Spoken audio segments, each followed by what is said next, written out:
Good evening, Yorktown, and welcome to the Town Board Work Session of June 9th, 2020. If everyone could please rise and join me in the Pledge of Allegiance. I pledge allegiance to the flag of the United States of America and to the republic for which it stands, one nation, under God, indivisible, with liberty and justice for all.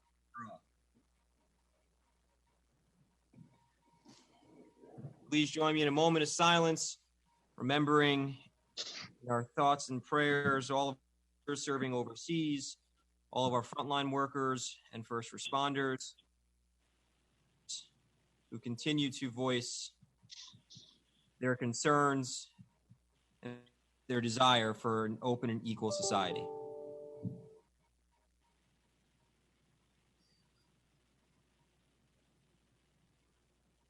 Thank you. We apologize for being late. We had much to discuss in closed session, but we'll get to tonight's agenda. We have with us O'Connor Davies, Nick DeSantis, and is Alan with us? Alan can stay. There you go. Nick and Alan. You're both. And we have also with us our comptroller, Pharrell. Pat, how you doing? Long time no talk. And we're going to be reviewing the audit, the 2019. Alan and Nick, if you'd like to take it away. Sure. You want to start off, Nick, or should I? Thank you, Honorable Town Supervisor and members of the Town Board of Yorktown.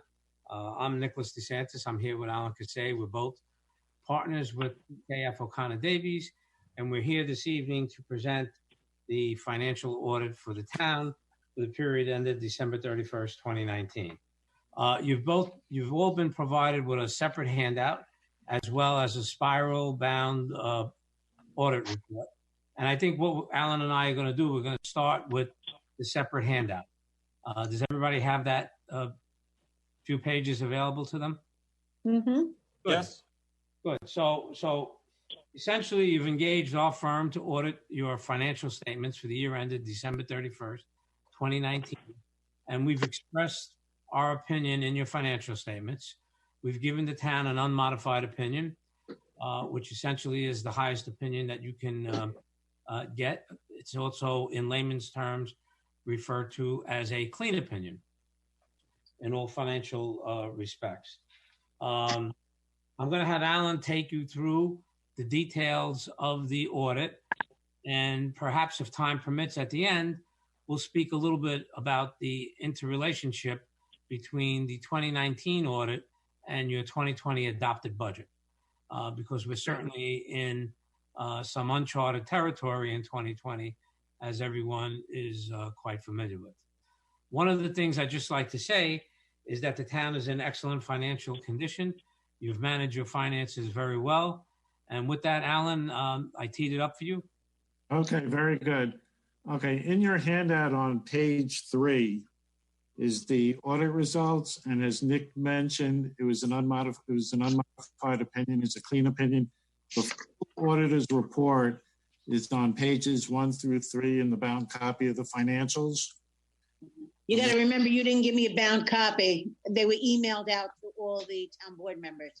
Right. There's nobody in our office to print the copies. Okay. We sent you a PDF. But the page numbers would still be the same. I guess and it would have been a spiral bound book.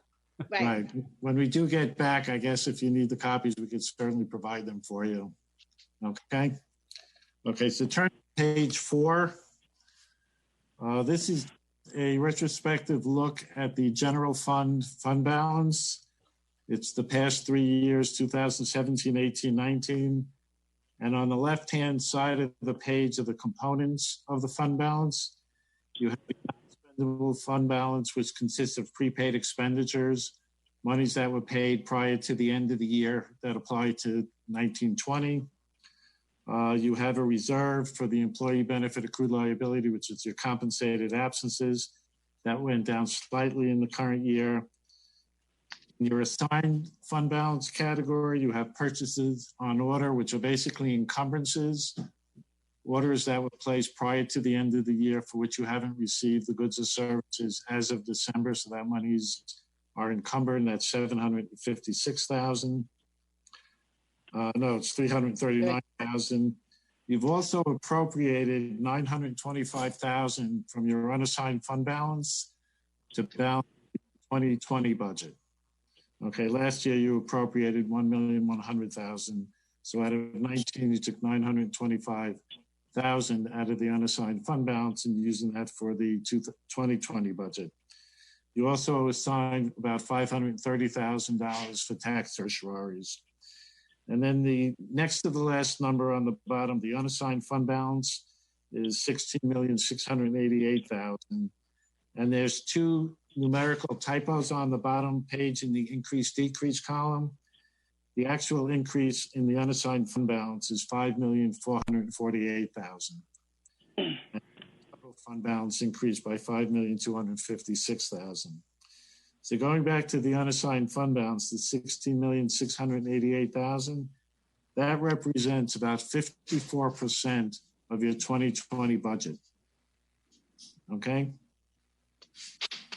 And you should also know that of the increase in the fund balance for the year, the 5,448,000, 3.1 million was from Spectra Energy, the contract. And we all know that contract ended. So there's going to be at least a minimum of 3.1 million less in 2020 coming from this contract. Something to keep in mind. But it's also, they don't budget that contract either. No, that was never budgeted. Yeah, they didn't That's budget correct. that. Right. Okay, if you go to page 5. Right. Okay, 5 is a summary of the general fund budget. On the going left to right, you have the original budget, the final budget, the actual, and then the variance with the final budget. The total revenues for the original and final budget remained the same, 27.5 million. The actual came in at 34.5 million, generating a positive variance of 7,037,000. On the expenditure side, the original was almost 30 million. The final was about 30,147,000. And the actual came in at 27,321,000, again, generating a positive budget variance of almost $3 million. So in terms of just the revenues and the expenditures, the actual surplus or the excess of the revenues was almost 7.2 million. And combined, that was a $9.8 million budgetary variance. Then you had your other financing sources and uses, which your transfers in, your transfers out. And that was 1,940,000. And the net change in fund balance in the actual column was a positive 5,256,000. Adding that to the fund balance at the beginning of the year, the 14,581,000, as we saw before, you ended the year with a total fund balance of $19,837,000. Okay. Okay, this is more detail of the general fund budget. Starting on when you get the bound copy, starting on pages 63 to 65, you'll see all the revenues and there's more detail. I just want to point out a few of the key revenues. The non-property taxes, which includes the sales tax, that increased by 825,000. Now, we haven't felt the effects of sales tax in the second quarter yet. Everybody's anticipating that that's going to drop because of what's going on. The use of money in property had a positive increase, about 227,000 from the prior year. The license and permits, again, that revenue is probably going to be down in 2020 because of the limited amount of activity that's allowable. The state aid, which includes your mortgage tax, in the current year, it decreased by about 313,000, just the mortgage tax. But the overall state aid had a positive variance of 176,000. Alan, while you're on that page, because you made reference to 2020, just for the purposes of refreshing the memories of the board or the citizens that are listening, So the non-property tax revenue was 7.6 million, of which 6.6 million was sales and use tax in 19. And Right. and for 2020, you budgeted about $6,050,000. So it's one of the areas you need to keep an eye on, obviously, because as Alan indicated, and I'm sure that you're aware, no one knows how the economic recovery is going to result in revenue for municipalities. I think right now, everyone is somewhat assuming a very poor second quarter of the fiscal year. And that combined, I think, with the mortgage tax that you budgeted for 2020, the mortgage tax was $1,275,000 in 19 as a revenue, and you budgeted 1.1. So I think those two major items, fortunately, you have the flexibility within your budget, and you have the fund balance that you so wisely have accumulated to get you through the uncertainty of the 2020 year, because it is a year of uncertainty. So, I just wanted to, make that comment. The Spectra contract, Alan, how many years did they collect on that? That was about 3 years. 3 years. Yeah, 3 years. Right. Yeah, about $3 million a year, and some years a little higher. Right. So the town board has wisely put that money into its fund balance, and in some instances have used some of that money for certain capital projects rather than issuing bonds. If I recall correctly, when you get to the expenditure side of the report, the amount of debt service is nominal. I mean, the amount of interest on debt service is really nominal.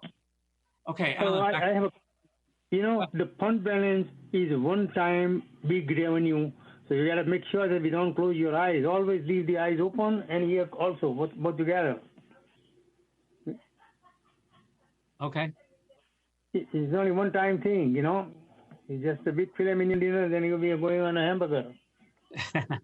Yes, right. Councilman Patel, yes, you're right that it's always best to use your fund balance for one-time expenditures unless you're sure that you're going to be able to restore it back into the equity section of your balance sheet. But as you're as you're operating in 2020 and going into the 2021 year, it also helps to provide an economic bridge until the regional economy restores itself. Okay.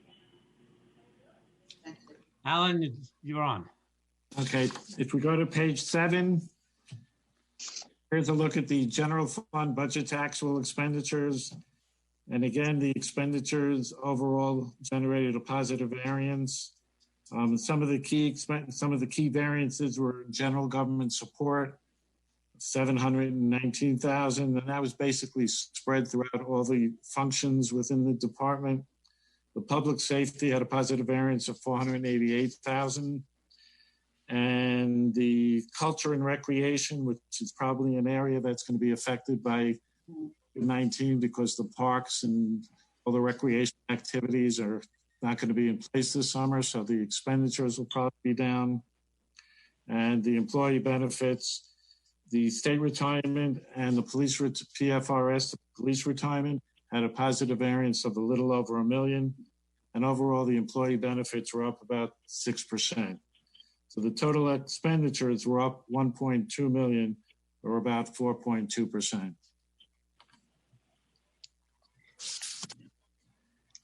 And then on page 8, you have the other governmental funds.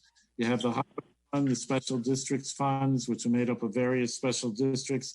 If you look on the bottom left, you combined water districts, the sewer districts, the refuse district, combined parks, and the advanced life support district. Those make up all your special districts, and those fund balances are all positive at the end of the year to the tune of 8.6 million. The capital projects fund had a positive variance of 1.6 million, and the non-major governmental fund, and if you look at the bottom right page, the bottom on the right-hand side, you'll see what make up the non-major governmental funds, which is the Community Development Fund, the Library Fund, the Special Purpose Fund, and the Debt Service Fund. Just as Alan, just as a way of comment, when the town board members get an opportunity to go look at their computer and look at the financial statements, on page 43 of that, you could just jot it down, happens to be your long-term debt, and the town has about $14 million, a little over $14 million in outstanding bonds for various capital projects, all associated with the sewer districts. Sewer districts. Yeah, all associated with the sewer districts. And on short-term borrowings, at the end of December of 2019, you had about 3.8 million of bond anticipation notes for various capital projects, and the interest rates are attractively low. So I'm not saying that you should not pay it off or stretch it on. I'm just saying that when you look at your ability to access the financial markets for capital projects and current interest rates as they are, as well as utilizing your fund balance to help avoid any major fluctuations in property taxes or cuts in municipal services during 2020, these are all instruments at your disposal. So Nick, I'm sorry. So your suggestion is to look at possibly refinancing some of the higher interest rate bonds into something lower right now? Well, I'm sure the town controller looks at that with your bond counsel. So the answer to that would be yes. But what I'm also saying is that if you have any long-term projects and you can fit them in, and I saw that the town controller does a multi-year plan with accompanying the adopted budget, if you can fit that debt service into that plan, don't be hesitant to borrow in the current environment. Okay.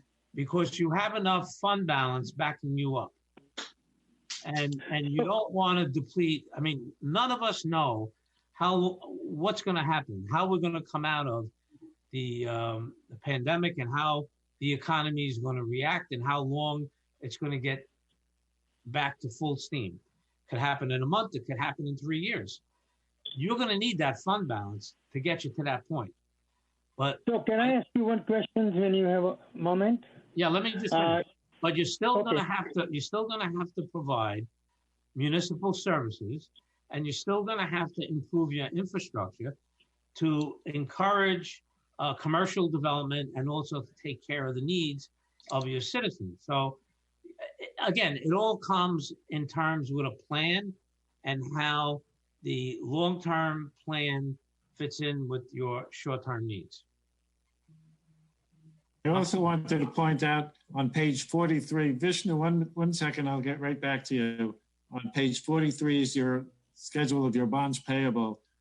And looking at it, you have 4 different issues outstanding that were issued in 2002 through 2007. Most of them, if not all of them, are probably eligible to be refinanced.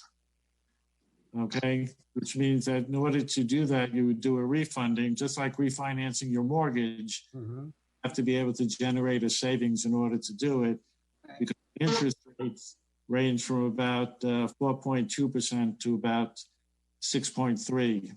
Right. The various issues. So you certainly. So my question, is total expenses is 4.2, to run the town, and inflation rate is maybe less, but then you have to, where are you going to get that money? Either you get it from use a little bit of fund balance or cut wherever you can. This is the only way to survive, it's not the zero, increase in taxes, If you want to do it, zero tax increase, then the 2% caps and all these things, how are you going to do that? You have any advice on that? Well, I think your town controller's laid out a multi-year plan for you. And in that plan, she's made certain assumptions. And you have to revisit some of those assumptions and revisit your long-term needs for capital infrastructure, replacement of vehicles in highway and police department and public works. You also have to look at your labor cost because certainly there could be an anticipation of an increase in pension cost, although the market has rebounded very nicely as of recent, and also healthcare costs keep going up. So there are assumptions that the town controller's office have made in that financial plan that is critically important insofar as how you lay out your capital needs. You have a You heard current on the interest rate? healthcare. We're here. I heard from they're looking at double-digit increases. Have you guys heard anything about any figures for rate increases that we should expect? I think on our last look that we one of our last clients we did the budget review on, NISHIP had recommended the middlemost health increase at around 8%. But traditionally they've come in lower than that amount. So you will know that number, I guess, by the time you propose your 21 budget. They usually give you preliminary numbers like Nick mentioned in May, and they'll give you the final number sometime around September, October. And historically, the final number has always been a little lower than the projection in May. What's a rate? What's a current interest rate that we could look at for refinancing some of the higher interest rate bonds? Those bonds are mostly EFC bonds. Those are the sewer bonds. Oh, Right. And they're EFC currently. None of those are through a bank. okay.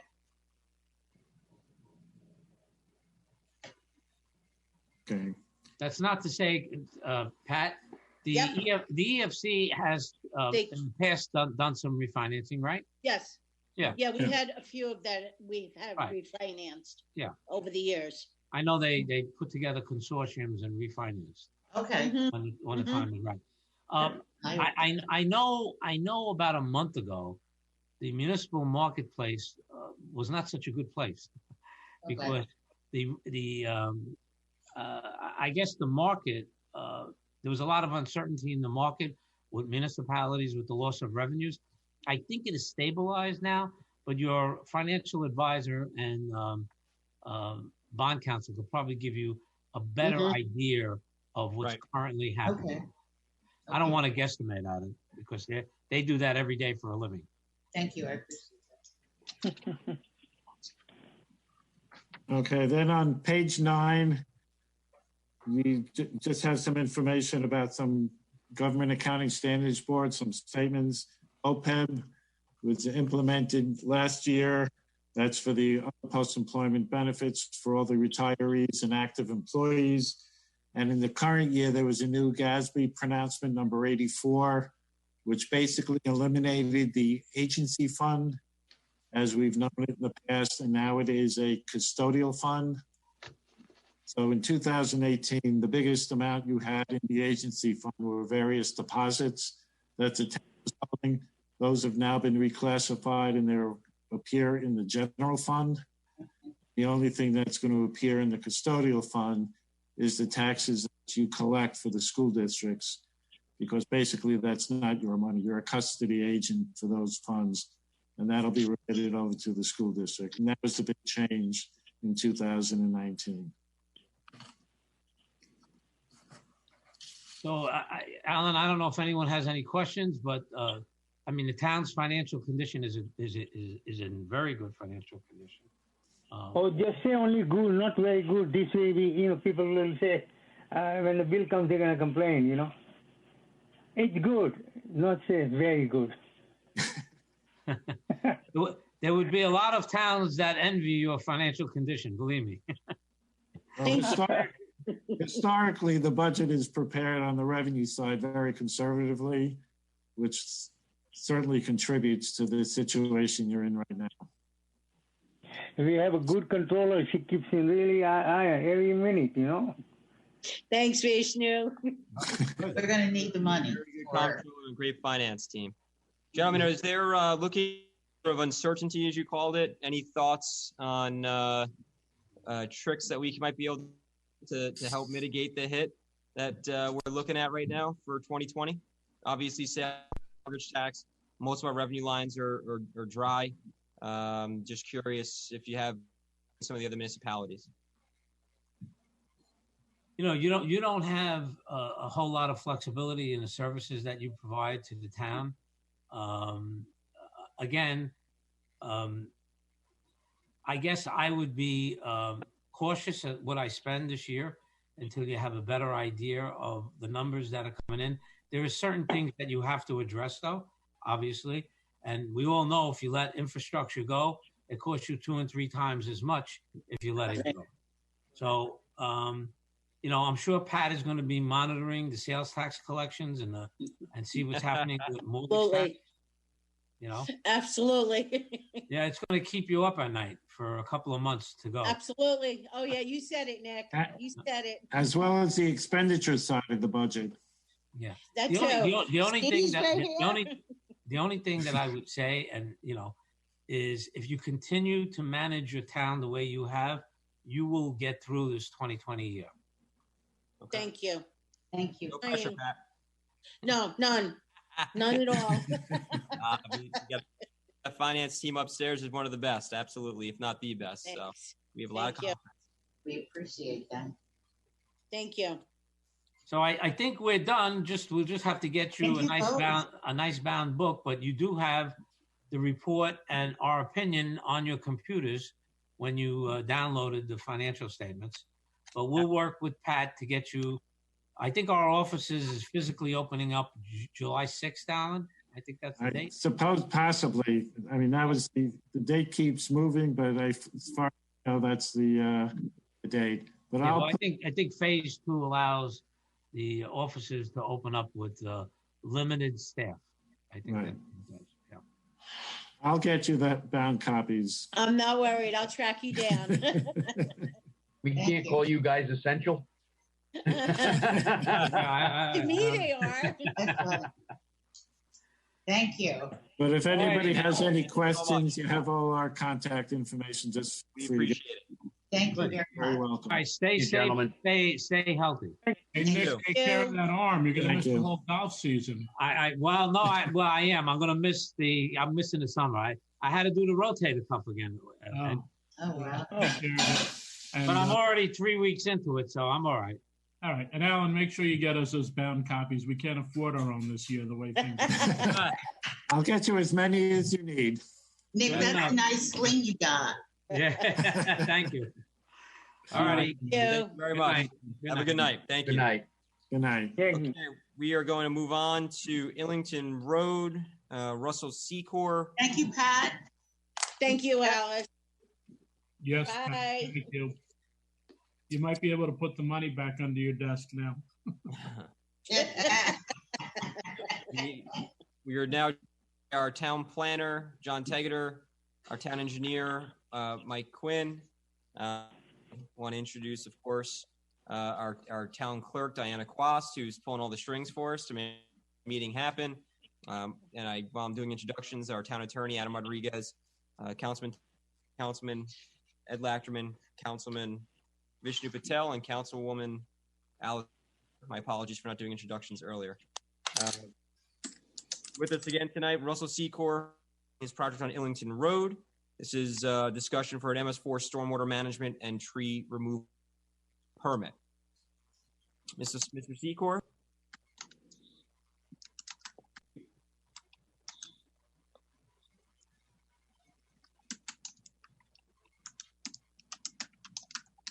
Do you want me to lead off on this, Supervisor? That'd be great, Mike. Thank you. Sorry about that. I had my mic muted. I'm here. Okay, great. Okay. Technical difficulties. Mr. Quinn, go for it. All right. So I think this may have been brought before the board once before, but this is roughly a 2.5 acre undeveloped lot. They want to develop, the developer wants to put a single family house with a detached garage, and it would be on a private water. So they'll be drilling their own well, and it would be on a private wastewater disposal system, a septic system. We've done the technical reviews. We're satisfied that all our technical review comments have been addressed. I think the biggest item I wanted to bring up to the board is that when it comes to the runoff from the roof leaders and gutters, they're going to be conveyed to an on-site bioretention area. So basically it'll be a planted area to accommodate the stormwater, allow it to infiltrate into the ground so it doesn't run off the property. This property requires an MS4 stormwater management permit, and it requires a tree removal permit. In regards to the trees, there's 29 trees that are being removed for this development. Now, some of those trees are dead. Some of those trees are within the septic fields, which are exempt from the tree ordinance. But when you look at the trees that are being removed just to accommodate the new house and, you know, associated utilities and driveway, there's about 13 trees that have to be removed. So they're proposing a fee in lieu of mitigation. So they're proposing the entire fee would be 13 trees at $100 a tree is $1,300. There's also a woodland disturbance associated with the project based on 18,000 square feet. That adds up to another $1,100. So they're proposing to pay into the tree bank $2,412. I know the applicant. Are you saying there's no way for them to do mitigation? Well, I think that the site is already well planted with trees. I mean, the entire site is wooded currently, so I don't think it would be that effective to plant trees within the wooded areas. Okay. Mr. Molinelli, would you like to? Sure. Just to refine Michael's presentation. So there are 29 trees that are in the area that we're talking about. 3 are already dead. And so we're going to be taking out 26 trees. And we're proposing to plant 13 new ones. So when we are talking about the replacing trees, we're replacing 1 tree in kind. And as per the tree or the conservation board, we will make most of those hemlock. And for the trees we're not replacing, we have come up with a fee based on the schedule of the ordinance. Perfect. So we're planting 13 trees, and we're proposing to pay $2,412 to compensate for the trees we're not replacing. Thank you. Other questions from the town board, or Mr. Quinn, did you want to add anything? No, I was just going to say that the conditions in our communication to the board, we put standard conditions. So it would be the same conditions that any other applicant of a new residential development would be required to do. Great. Fine with it. Any questions from the board? You know, I just want to ask the opinion of Mr. Tegeter. I see you're still muted, John. But I know last night at the planning board meeting, we had a conversation revolving around the tree law and the mitigation and the fact that they were not really taking into account what the work being done, how it improved the area. And the tree mitigation is not a one-to-one mitigation. Is this something also, John, where they've cleaned up the area more, that it's better for the ecosystem to thin out some of that? Because I know that area is pretty well forested down there. Well, I don't have any information that it is. I mean, it certainly could be. Mitigation can be a number of things, and when you have more than one measure as part of a mitigation package, you do not have to do the one-to-one mitigation. That is, that there is a formula in the tree law for. Those mitigation measures can include a number of things: invasive species removal. It can include improving the understory of the forest. So all of those things can be taken together, and there can be an opinion formed by someone who is knowledgeable in forestry, for instance, that says this is actually improvement to what's there, and that could be considered by you as appropriate mitigation. Do we have information to that effect that you brought forward, Ed? No, you know what though? It was just such a point that was pretty poignant yesterday, and I think that it was Aaron Bach who brought up originally that it wasn't a one-to-one, and when John had reminded him, Aaron had said that, hey, you know what? He's absolutely right, and this is doing a lot of great things for the system. And you know what? I think it's important that when we're looking at, the tree law, and I know there's some technical amendments that are up, the idea of this is supposed to be that we make the environment better. And sometimes that deforestation does make it better. And you know what? Makes the forest stronger. Yeah. Tommy, Ed, I agree with you. The reason I asked about the trees and mitigation was because that was a recommendation of the Conservation Board, that they do replant trees as well as AFD. So that was my only concern. Mr. Molinelli? Just to refine, so we submitted our plan to the Conservation Board, and they basically approved the plan as is. Yes, I know. We had suggested the mitigation. We showed where the trees would go. Some would be hemlock, others would be apple. And so they approved our plan. And I guess, like I said, the only comment was specifying the species of evergreen that we were seeing. Right, exactly. So I think for all the review that the town required, you did well. Met the requirements of all the boards. Okay, and the recommendation of the tree committee was, of course, get money, and that's sort of why this was brought up. And I just want to make sure, and if you're comfortable with it, Mr. Molinelli, and because at this point it would probably take more to have someone come in and look to say, hey, this did X, Y, and Z, so be it, and God bless. I just want to make sure that we as a board are keeping this in mind, and I have a feeling that this situation is going to come up and be looked at a couple of times more in the future. And I think having our engineer and our planner on there as well is helpful to keep it fresh in their minds.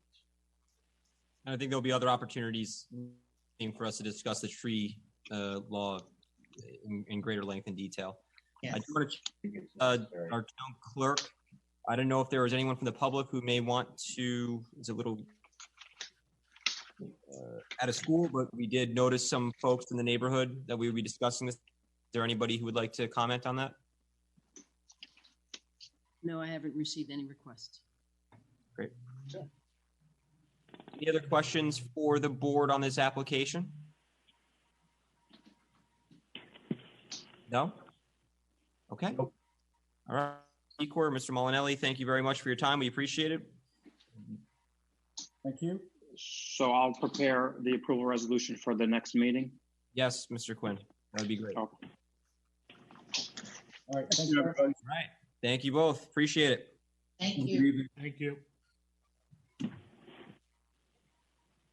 Next on our agenda is the Railroad Park concession vendor.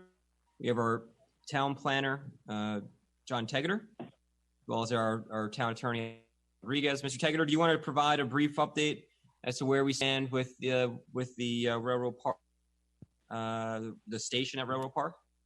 Sure. I'm happy to tell you that we are nearing completion, and I think we are somewhere in the neighborhood of upper 90% completion right now. Yeah, it looks we good. have a couple. Thank you. Yeah, I think it does as well. A couple things left to go, such as putting in the alarm system and some other interior things, but pretty much complete. So fantastic. And which leads us to this subject, which, as many of you, or some of you at least, know or may recall, that a discussion that has been had regarding the railroad station, anticipating its eventual restoration, which I'm happy that we are at the threshold of that, is to, how to use the building. And one of the things that has been in discussion is to use at least part of it to provide a concession out of the building. And as you know, the mid 90s, late 90s refitting of the railroad park itself, anticipated that and created that patio out in the front of it for some outdoor seating and so forth. So we're bringing it up since we're nearing completion, and we are still at the very beginning of the summer, and there's quite a number of months left that possibly we could talk about getting a concession in there and activate that space a little more than it already is. It's really, Railroad Park itself is really evolving, and it's a great stop along the trail.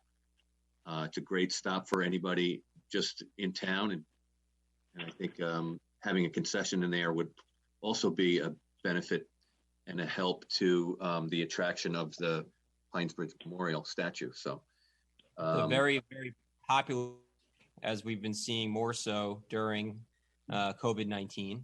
And I do want to point out Director Jim Moderano is joining us as well. But I think it's an important conversation since we're so close to completing the construction is the next step in this process. I think what's important, Matthew, is that we take this out on a bid or an RFP because so many people over the years have indicated a willing desire to want to be the vendor. Yeah, I have no problem with that. I think we also need to just make sure that we have a comprehensive for what we're expecting. We have that one side for there's that other portion of the building, I believe, John, correct me if I'm wrong, but there's another pocket in there that either as like a welcoming center or we also talked about, John, I don't know where John just, oh, there we go. We also talked about the historic historic trail and maybe starting point of the historic trail. And so, it's an opportunity for us to really capitalize and put a period at the end of this sentence with Railroad Park and make it and bring it to its full fruition.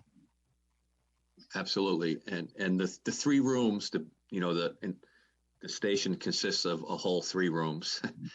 They are a waiting room, a ticket booth, and like a baggage room. So the ticket booth and the baggage room could serve as the concession, and the concessionaire could vend out of the ticket booth and also directly to the patio through one of the windows.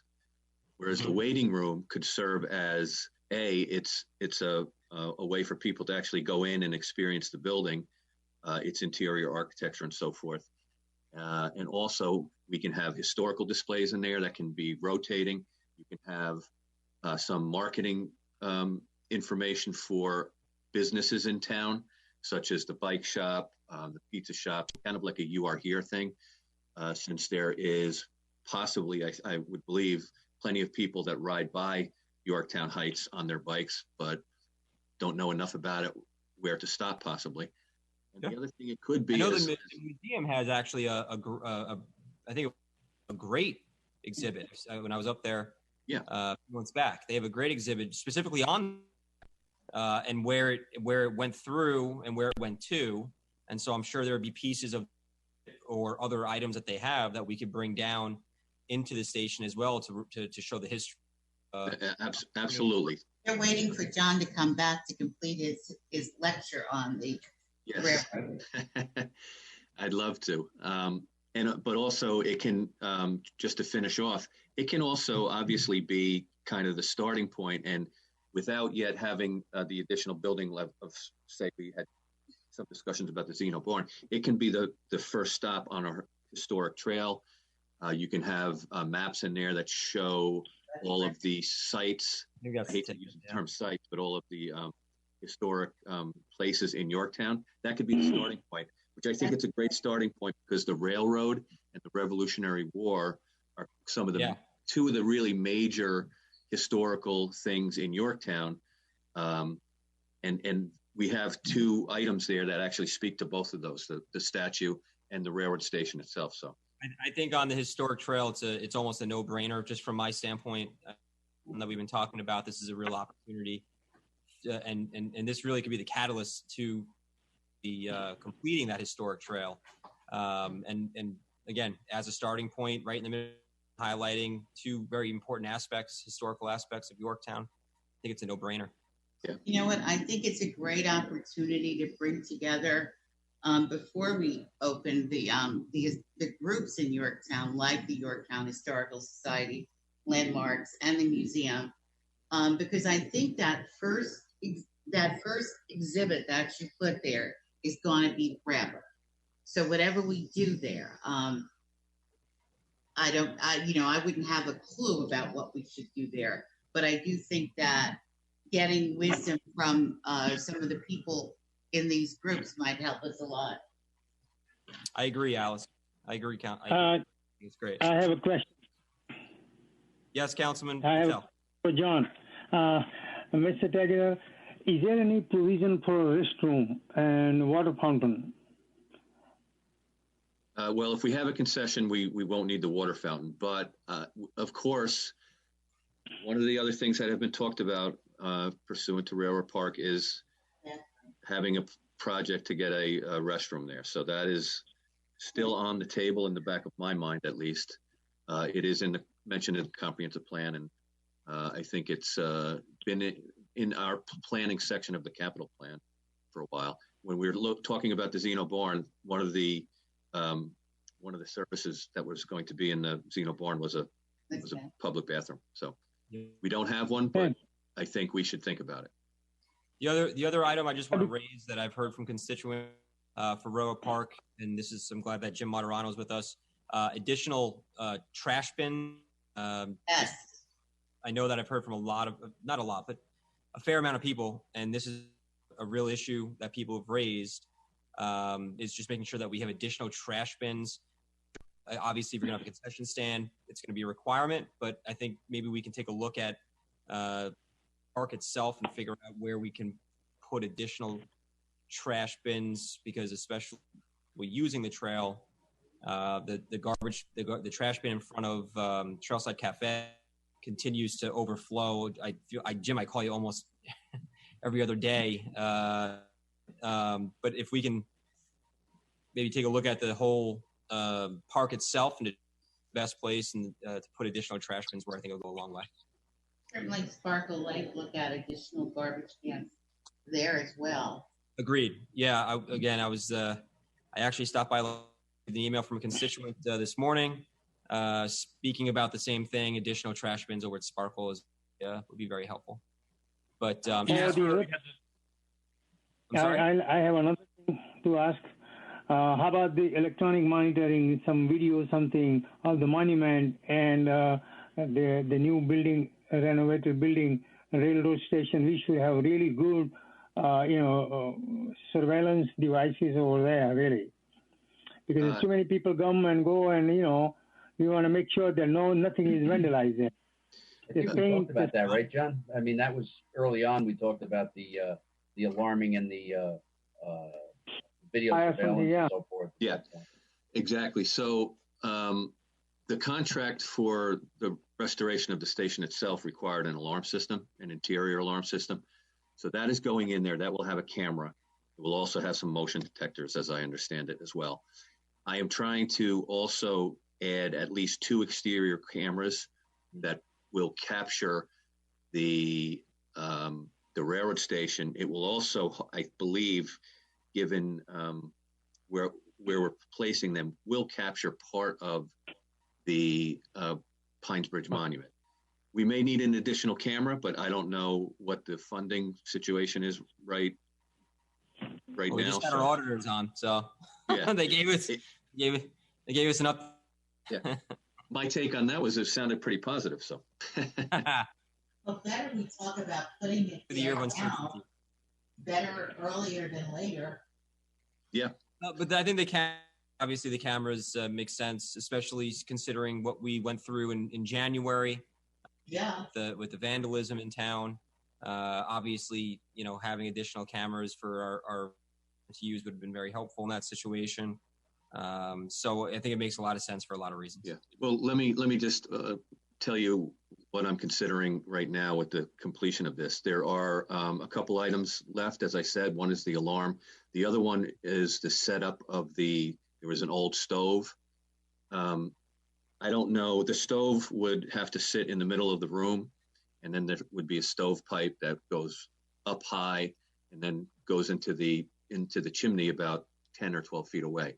That seems to be not conducive to using the waiting room as a welcome center or even a historical, place for displays and so forth. So I'm considering removing that from the contract. That will leave me some money in which I can hopefully fund those 2 cameras, or at least close to that.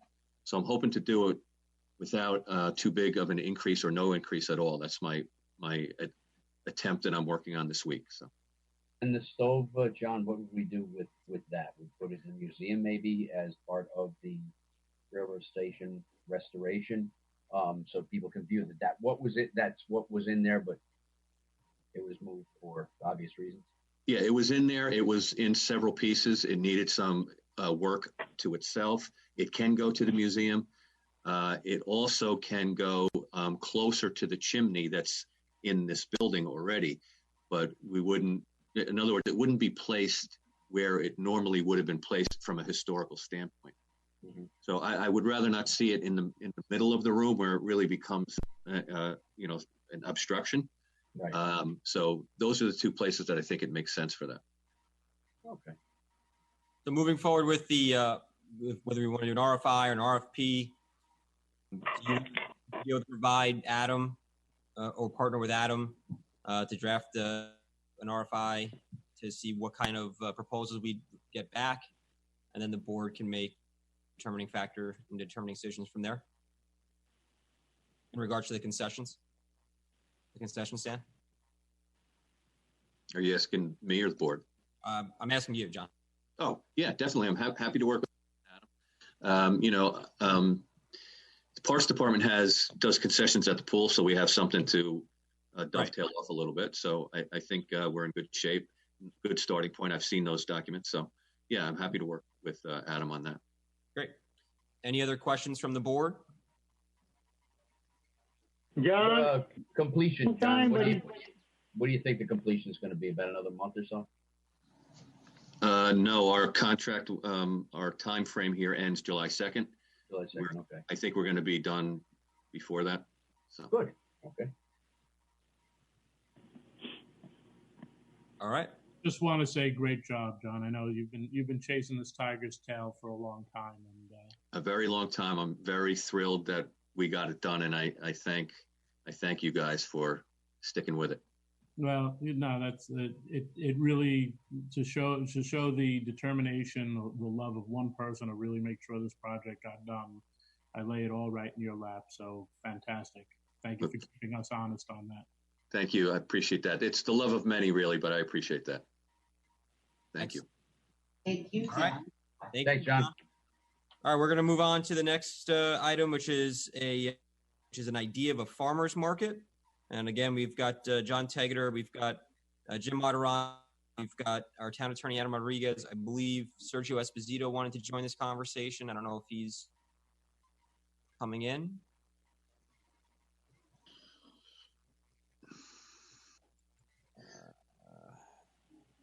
Why don't we begin the conversation since we're four, and Sergio can join. John, do you want to begin? Okay, sure, can I ask in the very beginning something? Who is going to run this farmers market? So I think that's one of the things that the board needs to discuss. I think obviously going out to an RFP or an RFI for someone to operate makes a lot of sense, and see what proposals are out. This was something that was discussed with John and Jim about what else could we do with Railroad Park now that the construction's finished, and just to maximize this great asset in our community.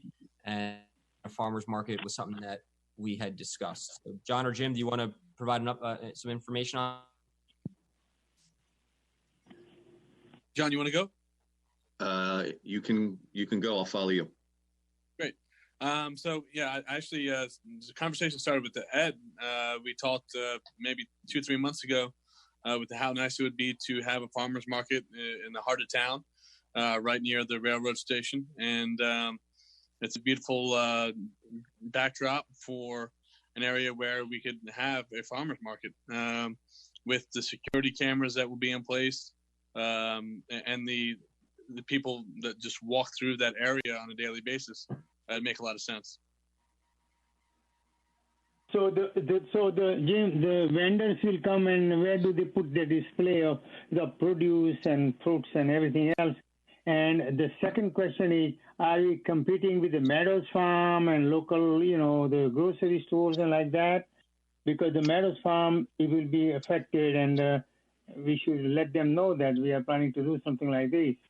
Yeah, Meadows Farm could, join in the RFP, and then maybe perhaps help us host that farmers market. I don't think it'd be direct competition with them. It would only be a few hours, 1 day a week for a series of weeks, or even every other week. But I think it'd be certainly an asset. I actually think, and we've had a discussion. I actually think that it would help bring more awareness to the fact that Meadows Farm was there. And I think that if anything, when we look at the RFPs and Meadows doesn't want to be the one spearheading, that we should at least make sure that Meadows is offered a complimentary space there and highlighted just as part of their history in our town. Last year we actually had a gentleman that wanted to do the farmers market there, but due to the pricing structure of renting the park, he was basically had to walk away from it for the most part. And that's something that needs to be addressed. They wanted to charge him, if I'm not mistaken, and correct me if I'm wrong, at $1,000 an hour. It's $1,000 for the use of the park. $1,000 per day, yeah. Per occurrence of his little 12-tent farmers market, which was absolutely ridiculous. And we have to get beyond that with pricing and so forth, because it was like 3 hours for $1,000 or whatever the heck is going to be there. Yeah, we started that conversation last year with the other board, and there seemed to be an agreement. I think, and Jim, you may be able to chirp in on this, but it makes a lot of sense to rent it out 10 times, say, for $100 than never for $1,000. Yeah, exactly. I think they painted it with the same brush as a San Gennaro. It's a way different event, and it's not bringing even close to the same amount of revenue. So I don't think you can paint it with that. We have Sergio Esposito of the Chamber of Commerce who's joined us. Sergio, you're on mute. If you wouldn't mind just unmuting yourself. I'm here. How's everybody doing? We're good. Good. We like you better on mute, Sergio. I finally got to get to see Alice. I see video. How are you? Yeah.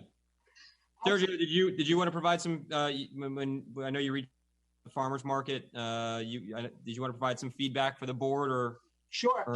And I was actually listening in on channel 33 here. So and I heard some of the comments.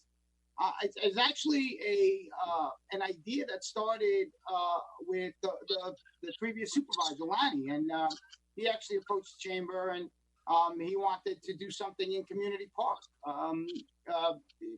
So Commuter Park, I'm sorry. So and I've had plenty of people approach us, the chamber, with that idea and saying how it would be a great idea. Other than that, I think, Railroad Park is so beautiful. It would be a perfect place for something like that. It's actually allowed under the current, New York on pause orders. So it'd be something that we could do in the town, and it's something that you could promote. That's a beautiful area for it. You can't get any more green than a farmer's market out in the open.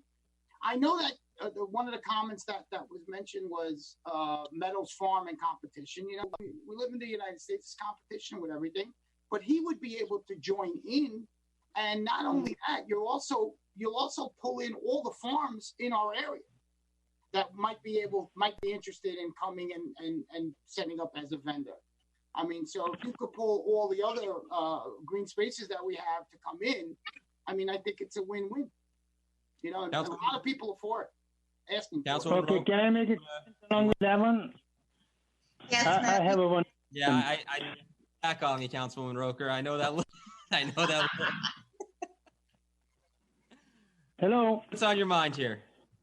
Okay, my mind is there was a market at behind the firehouse, and can we learn something from that? What they did and their interest, because they were selling it, then something stopped or something. I don't remember that. What was really the reason? The biggest lesson out of it, Vishnu, is that if it's not out in the open, no one knows about it. Correct. No, there was a nice display over there. They were selling something, Right, but people weren't coming because no one knew it was there. Right. There was very few people who knew it was there. And when they actually wanted to do it at Railroad Park, but it was cost prohibitive. And if I'm not mistaken, they moved to the commuter parking lot for a short period of time. They did. And that was it was a short-lived farmers market. And Alice, you probably remember we had a farmers market here a number of years ago, and I'm trying to remember if it was in the Triangle Shopping Center or the Yorktown Green that they had a pop-up farmers market. Well, I don't about remember. 3 or 4 years ago, they tried one at the mall, and the year before that, they were behind the firehouse. But you go back a couple more years than I do around here, Tommy. Yeah. Now, I'd like Roker, to. you had some comments you wanted to make. Yeah, I'd like to put the question before some of our farmers to see if that is something they would participate in. Yep. I'm going to be doing something with them over the next week or so. And I don't have a problem asking them the question. I think it's an important one. Yeah, They're going to be I do too. willing to participate if it's going to be helpful to them or not. I mean, Yeah. absolutely. In order for this to be successful, they have to be active participants. Correct. And it's not something that's going to be necessarily, permanent. It could be. I think it should be. It could be. Yeah, I think so too. And but if you get the participation once a month or whatever it is, whatever the frequency kind of settles to be, that's what it'll settle to be. But I think it's a great way to implement the social distancing rules. It's out in the open. I mean, there are a lot of benefits now in this current environment. And moving forward, there are a lot of benefits just generally, and I think if it's done correctly, you'll get a lot of participants. And again, it being out in the open is a win-win. You're promoting green spaces, you're promoting Railroad Park, you're promoting the trail. I mean, it's just, I don't see I don't really see any downside to it, One of the upsides of it, which is what I want to explore with farmers, is in this climate of COVID and food safety, I think you're going to have more people wanting to buy directly from a farm than go to the supermarket. And, the farmers markets in Peekskill and in Croton are there every Saturday and Sunday. And if we had a schedule, it would be a great thing to have. And you get that. You get the Pleasantville Farmers Market, which is a big success. Chappaqua has one as Farmers well. Market over at Muscute Farm, over in Somers, which is there as well. I mean, but I agree, Alice, Councilwoman Roker, if you wouldn't mind, just maybe I don't mind intermediary with the farmers, and let's get a real understanding from them, because we want to make sure that if this does happen, that they benefit from it. Absolutely. Yeah, and one of the reasons for my involvement, and this goes to what one of the questions Vishnu had, is to see what fits there, to see how to lay it out. Right. We have to respect the North County Trail, so we have to look at those kinds of sort of practical things. So I agree. I'm happy to help in that regard. John. It's such a great. Thank you. I'm sorry. John, just out of curiosity, if we do have something there and say there's a concession in the railroad station, is there still room in that area to have a display for the local farms if we wanted to have, pushing the farm trail, the farms that are in the area? I would love to do that. I mean, space, it's a small building, but I think that I think we should try to make room for it. Absolutely. I think it's a great idea. Part of the reasoning to do the concession and so forth and the historic displays in there is not just the obvious, but it's also to leverage the economic development potential of the bike trail, which traditionally it's been come to known that they have quite a bit of that. So I think it should be used for that. I agree 100%. Yeah, and it's such a great space. I mean, I really, with that beautiful patio that's there now, I mean, the place has just been renovated. It's beautiful. I drive past it. I can't take my eyes off it. You got the statue there. I mean, we can have like a nice, just as an idea, a nice like mini concert, with like a small band on the patio. I mean, it's such a beautiful place. That's a great Friday night thing. Exactly. That's what I'm thinking. I think it would be really good. Not yet, right? We got to wait until we can socially gather, but Gather with more people, right? Yeah. Excellent. All right. Any last questions for Mr. Taggart, Mr. Moderano, or Sergio? No.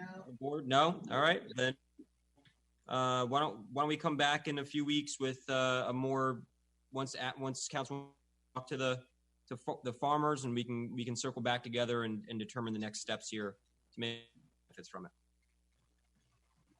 Great. All right. Good night, guys. Good to see you all. All right. Thanks, Sergio. See you later. Thanks, Serge. Next, we're going to bring in another historical marker application. One about 2 weeks ago that we've applied for. Actually, a second, and live from California. She's muted right now, but we have our landmarks and preservation. Great. Lynn, can you unmute your phone for?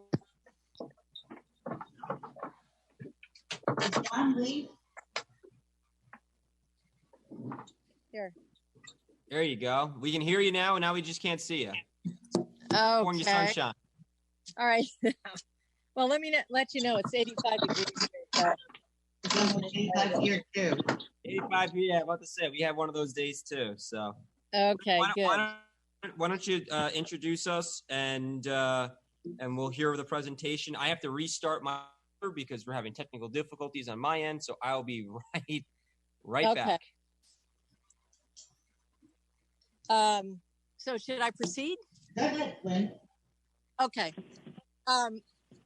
Well, thank you for having us back. I wanted to give you a quick update. As Matt said, a couple of weeks ago, we actually filed for the first step of a grant with the William G. Pomeroy Foundation. And it's for 2 roadside markers. The one that we introduced you to last week was Sean Grady, who is commemorating Grace Miller home. You there, Matt? He's still come back. He can hear. Just keep going. Okay. All right. So anyway, we also want now to introduce you to Licia Kujay-Mitros, who is one of Johanna Poor-Yan's students, SUNY Westchester Historic Preservation class students. She is going to tell you, she's going to introduce herself, and then she's going to tell you a little bit about the property that she wants to install roadside marker at. So we're excited to have both of these students working with us, and the grants are up with the foundation, and we're about to go through the second phase, which is now figuring out where we're going to install it, getting the highway department to bless it, and submitting our research and moving forward. So let me now introduce to you Licia Kujay-Mitros. Thanks, Lynn. Thanks for hosting me and for allowing me to share my research on the Underhill Estate.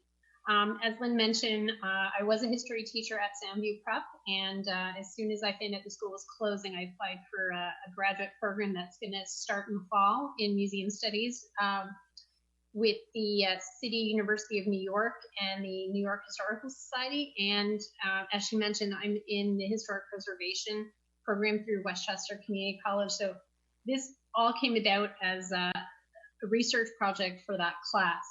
And I couldn't think of a better place to landmark for, with this historical marker. It's such a rich site with so much architectural detail, but also such a rich history in terms of the people who live there.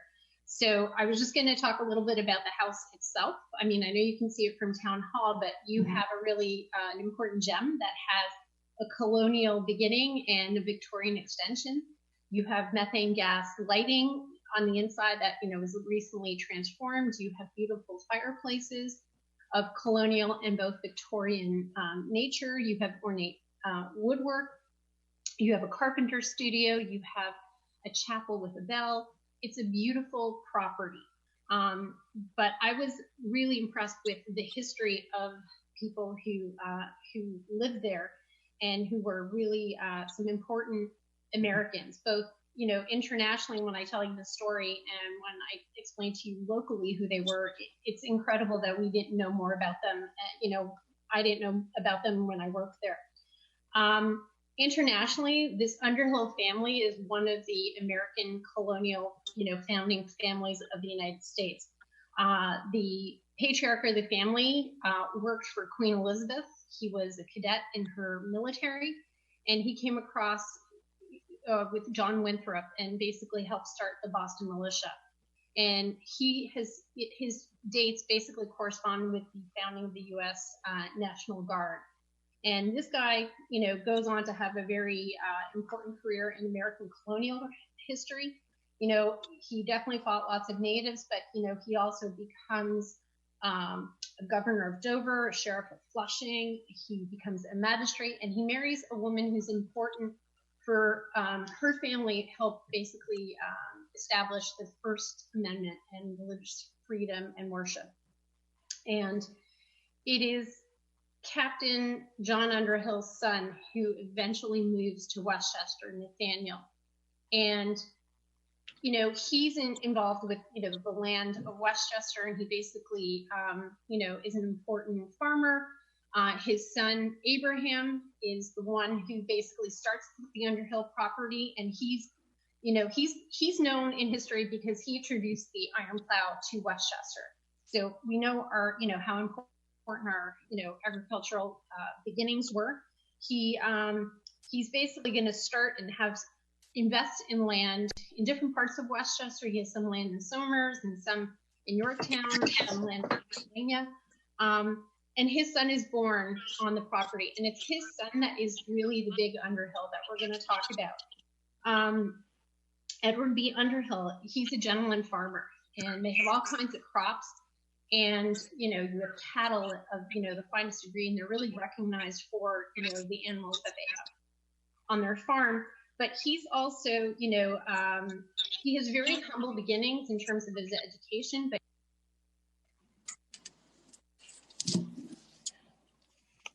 I think she was just muted. Did you mute yourself? Yeah, she was just muted.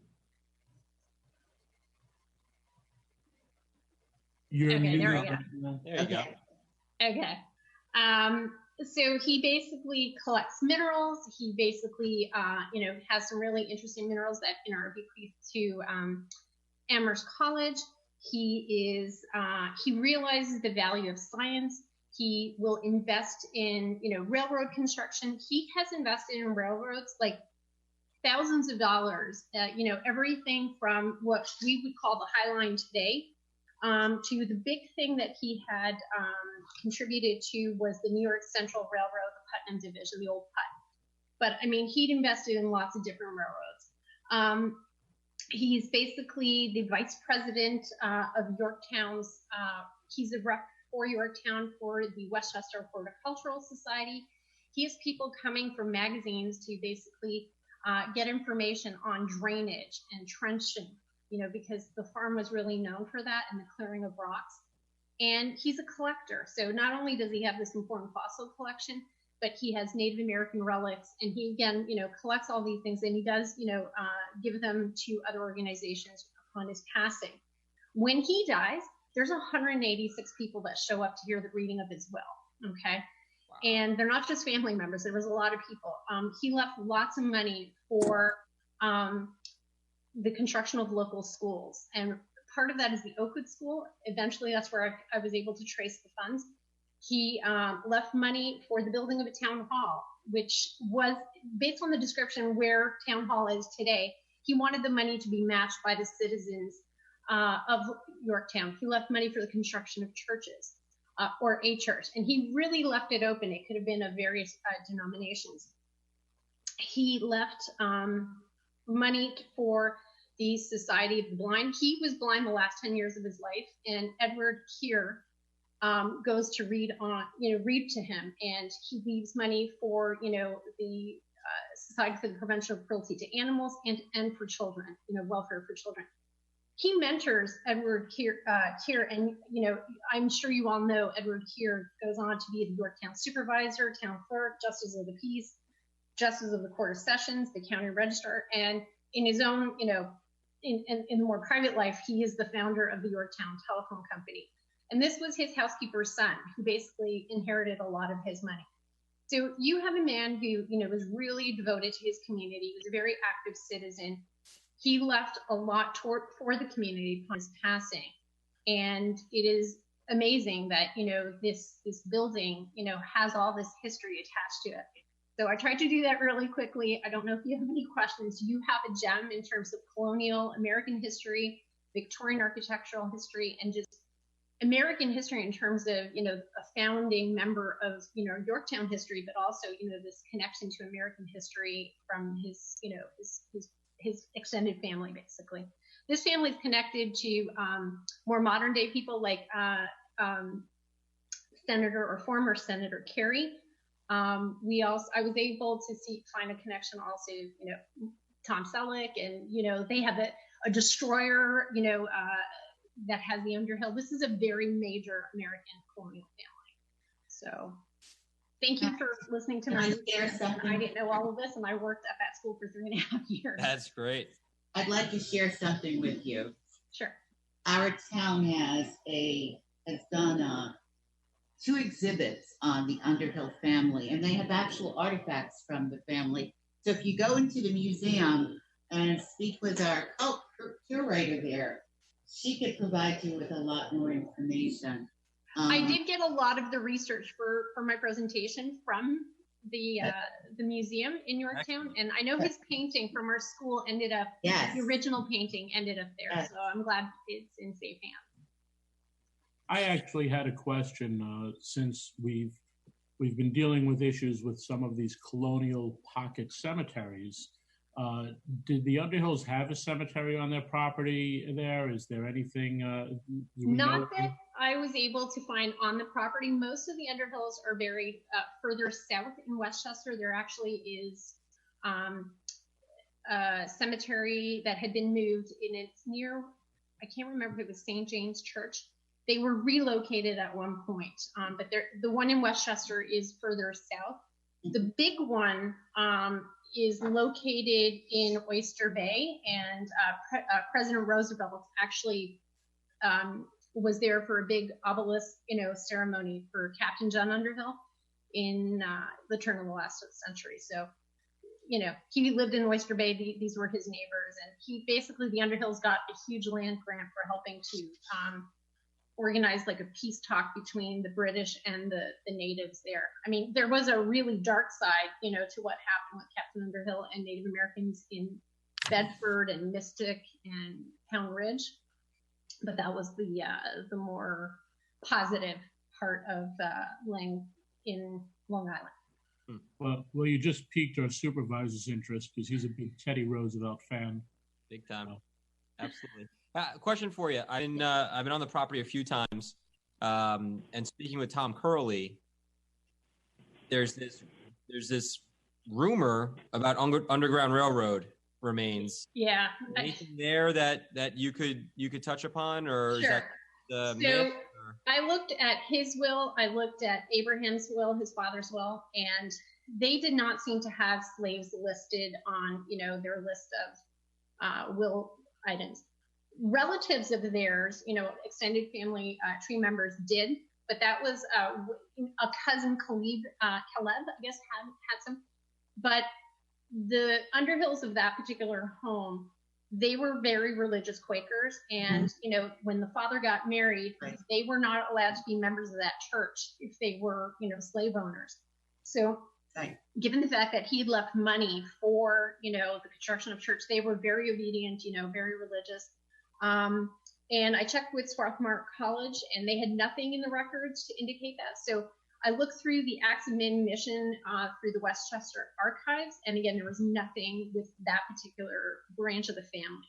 So while cousins might have had it, or other relatives, most of those by that point in time, were gone. And I checked at the number of slaves owned in Yorktown. There were Yorktown slaves, but not connected that I could find. I did write the Underhill family because they do have an organization. They put out a quarterly booklet. This is like, not like the one page sheet that we all get for Christmas. This is like a big brick of a book. I hadn't heard back, but I did check as much as I could, whether it was through the archives, the wills, Swarthmore College, and there was no indication that there was. That, I think, is part of the rumor, and I did go up to Peekskill and try to do research backwards that way. Yep. And I followed the lead that they gave me, and there was nothing. Yeah, because when we were walking through, the there's those two like brick tunnels that go like under the house. Right. And so that's just curious. I mean, obviously something. There was a house in Yorktown on the railroad. What we were told was that was where a lot of the cattle, some of the methane gas was coming from down there for the lamps up in the conference room that we had. Yeah. We saw that lamp, that the chandelier that's hanging down there. Yeah, it's amazing. It's amazing. Well, this is incredible. This is great fantastic. family. Absolutely fantastic. And Lynn, I believe that the application's been submitted for 2 markers, correct? Because we were up against the deadline. Yes, we submitted it Friday. Yep. Fantastic. The next phase ends on July 6th, so we should be in pretty good shape to meet that commitment. We have other things we have to submit, but I think we're in good shape. Excellent. Awesome. Well, two absolutely stellar applications that really highlight the history of our community, and we really can't thank you all enough for bringing it back to life and teaching us all about it, and making sure that future generations are going to know a little bit. Absolutely. My pleasure. Thanks for listening. Thank you, Matt. Thank you. Markers. If I could just ask a quick question. Now they want to be. Did we say we're putting 2 markers on that particular property? No, one Just is one. on the other property. One's Old Crampon Road that we heard a few weeks back. Oh, okay. Okay. That relates back to John Andre, and then this will be the second. Yeah. Okay. The marker. The only snafu we may run into is New York DOT. If worse comes to worse, we put it on Underhill Avenue. Right. Yeah. We'll figure out the proper placement for it. Yeah. That works. Excellent. Okay. All right. Thank you all. Appreciate it. Thanks. All right. Next, we have Sunrise Solar. This is the Granite Knolls Solar Carport Project. Once again, joined by Jim Moderano, Superintendent of Parks and Rec. Happy to welcome back Doug Hertz of Sunrise Solar. I believe Matt Talbert from the Parks Commission is joining us.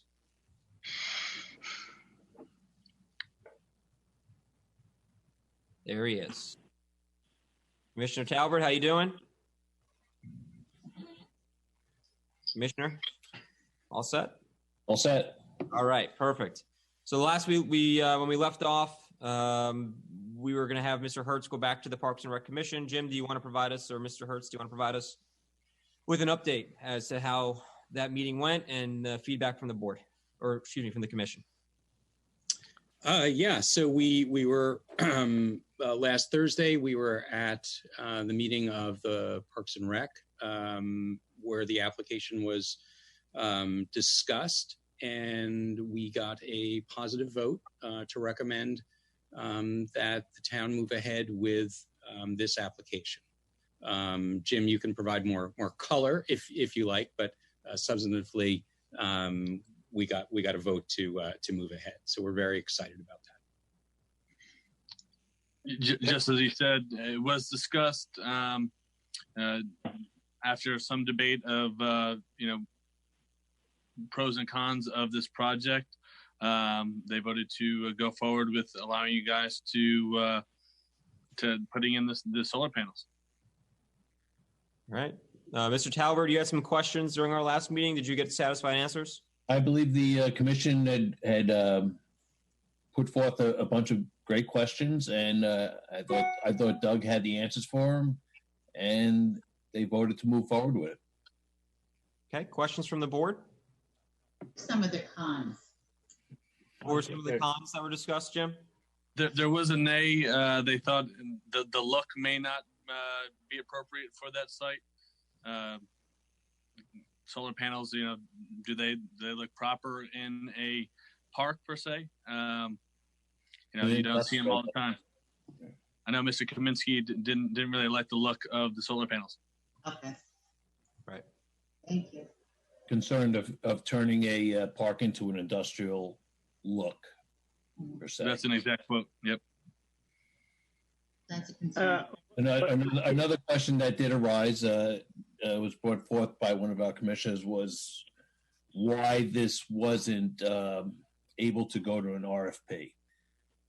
We didn't know the answer to it, but it was a question that was put up. Doug, I know you from our meetings, but you're giving us your best price, but we're not sure if that's the best price. So yeah, absolutely understood. And and as I mentioned back last year, the town probably had time a year ago to do that, but we're very much at the end of the ability of any entity to make this project happen, to make the timelines to get into the community solar blocks that Con Ed has reserved for them, as well as make the tax credit dates to safe harbor tax credits and NYSERDA. So since we've been before the Rec Commission last year, the NYSERDA incentive has dropped 50%, it's dropped by a third. It's 50% of that block is gone. At the time, there was 7.1% sort of take up, if you will, of the community solar block. It's now in the mid 70s. So you've got this massive, basically, a lot of projects have been using up the funds and the block availability. So I think if you go to an RFP, my concern, and I've expressed it before, is that you'll simply run out of time for any entity to make this a viable project. What block are we working off of right now? So there are a couple different blocks to think about. There is a single block available for community solar. So basically, every utility was given an amount of megawatts in their original community solar. I don't know what the term is. And when that amount is used up, essentially the monetary adder goes away, and it'll be replaced by something yet to be determined. But essentially, that which makes something like a carport viable is those larger revenue numbers that are available through the community solar tariff. So once that's gone, whether it's us or someone else, it's just gone. But my question is there an identification number to this block? It's the Con Ed community solar block. There's no number or anything? There's no number. There's only one block. And then for NYSERDA, we were in, when we presented last year, we were in block 6, which was 60 cents a kilowatt hour with, 60 cents a watt with a 30-cent adder for carports. We've gone through block 6 and block 7. We're now in block 8. So we're now down at 40 cents a watt. So it went from 60 to 50 to 40. And the community and the carport adder went from 30 to 30 to 25. So we're in aggregate, we had a 90-cent incentive, and it's now 65 cents. Doug, so you're saying that we're in block 8, block 7 just closed up. How long was block 7 open for? 3 months. 3 months. It opened, it might be 4. It opened in the winter and closed in the spring. So as more people jump into this, the price goes down. Is that it? Correct. Okay. NYSERDA has a sort of a design declining block structure. And, as it's supposed to match with, the market. In reality, it does what it does. I'm just trying to understand the timing. I mean, because there's a couple of obstacles we still have to go through. We're still not getting clarity from the legislature on a home rule request. I've spoken with the governor's office, spoken with the Senate, I've spoken with the Assembly. They are not all on the same page about whether a parkland alienation is needed in order for us to move forward with this, because frankly, one branch recognizes that we're discussing air rights, and it's really not parkland. And so there's not much clarity coming from our partners on the state level at this point in time as to whether or not a home rule request and a park alienation is needed.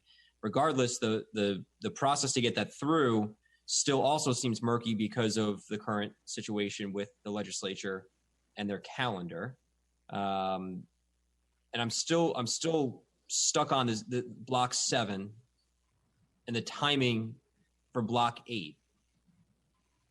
And whether or not, and I understand your concern about an RFP, but whether or not, is your expectation that block 8 is going to close in a month, less than a month? No, I think the NYSERDA funds will be there for a few months, probably 4 months. So the issue is the mechanism for the most important piece is being able to be considered a community solar project under Con Ed's community solar block. Yep. That exists now. To do that, the maturity requirement is that we put in an application. Putting in an application requires that we have that the entity putting it in, right, that we have site control. So they don't allow us to put it in unless we have site control. And that can just be an option, right? It doesn't have to be a signed lease, but we have to have a signed option. Otherwise, we're not legally allowed to put in the application. We go through that process. Con Ed will go through its engineering review. It will take no less than 4 months. At the end of that, they will tell us it'll cost us $100,000 to interconnect, right? We have to do this, this, and this. We expect somewhere in the $100,000 range. If we pay, the requirement is we pay 25% of the upgrade fee. That will lock in our position in the queue for this community solar block. That will also then allow us to apply for whatever NYSERDA incentive, whatever block we're in for NYSERDA at that moment. So we can't, no entity can lock those incentives in and the position in the community solar queue until we've gotten to that maturity level with Con Edison essentially, and paid a significant amount of money.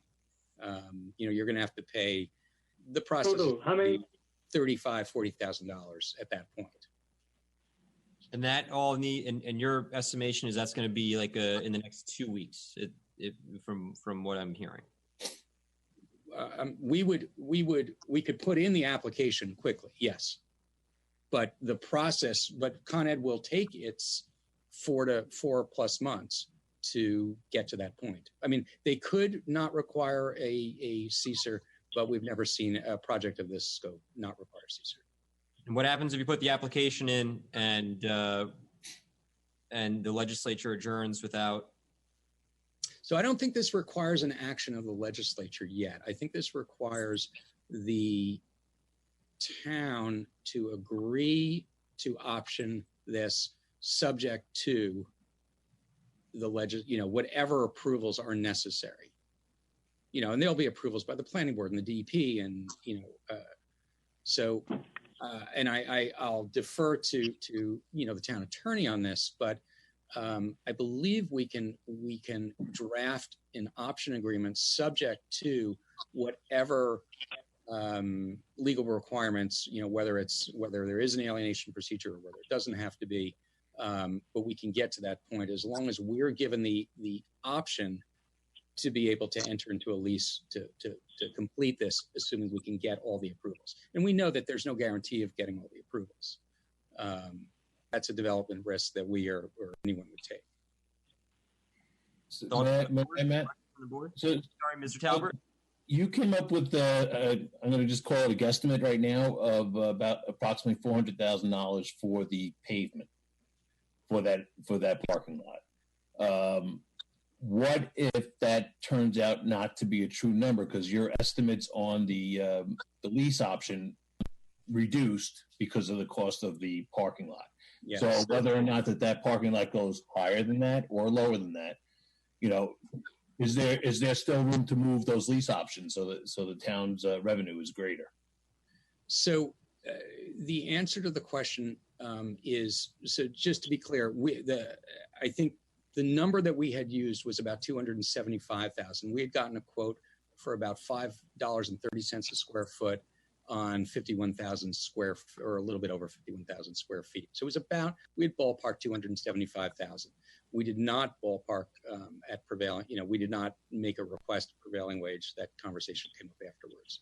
So the answer on lease payments is, again, we need to make lease payments that are commensurate with the amount of incentive money we get and the amount of money we have to spend additional on the project. So typically, and we've forwarded the option agreement to the town attorney. Generally speaking, there are provisos in there that have, if these costs and that we don't control. So, for instance, paving, for instance, if the village decides that or if the town decides that it has to go out to public bid and the bid comes in at X, we can put in allowances for that, but we'd have to have some ability to recoup those funds within the lease payments. Well, just for example, and unfortunately our highway superintendent's not on, I was told, and the information may not be 100% correct, but the town has a price of $125 per ton on pavement, which is considerable less than what we're talking about with you. So I just don't want to see us locked into something that we can get done cheaper than $210,000. Great. I mean, so we can certainly make that. I mean, I'm happy to write an agreement where if we have savings there, that goes back to the town. Okay. In the form of increased lease payments or other things. We're not trying to make money on those kinds of pieces. We want the lease. We want the sort of long-term, revenue from that. The things like pavement and trees or other things, related to that. We just have to find a way to pay for that stuff. And if we can get it done cheaper, great. And we're just discussing the option right now, right? Just discussing the option to do it, and then we'll iron out the details at another date. That's my understanding. Jim and Matt Options was to get the parking lot, so just so we're still there with that as far as the commission is concerned. Jim and Matt, just a question.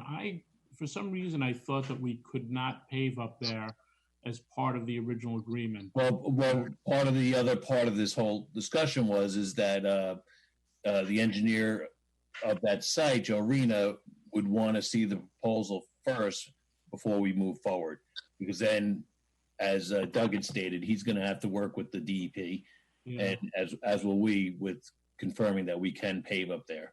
Now, I thought they were pretty adamant about it in the beginning. Ed, I believe you're right.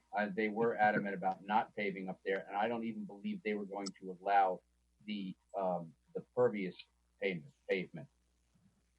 As they did on the hill going down towards Stony Street. Right. Joe's had second thoughts on that. As I said, that's why he'd want to see a plan prior to. And I reached out right after the commission meeting and right after the last board meeting to talk to him about it. He said it's possible. He's not giving 100% go ahead, but it's possible. And you're both right. This is what was discussed in previous meetings, site meetings and stuff like that. But what if you can't pave? What if we can't? Is that the project?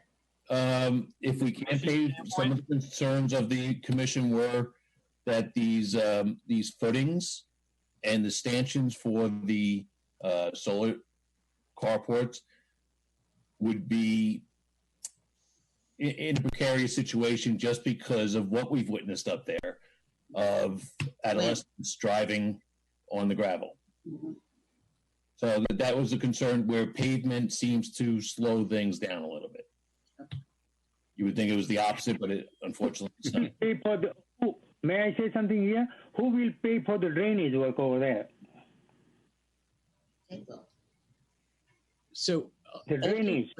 Yeah. So I think I don't have an overall answer on this, but the thought is if the town's request is to attempt to get this paved, we will work diligently with you to be able to come up with a method to do that.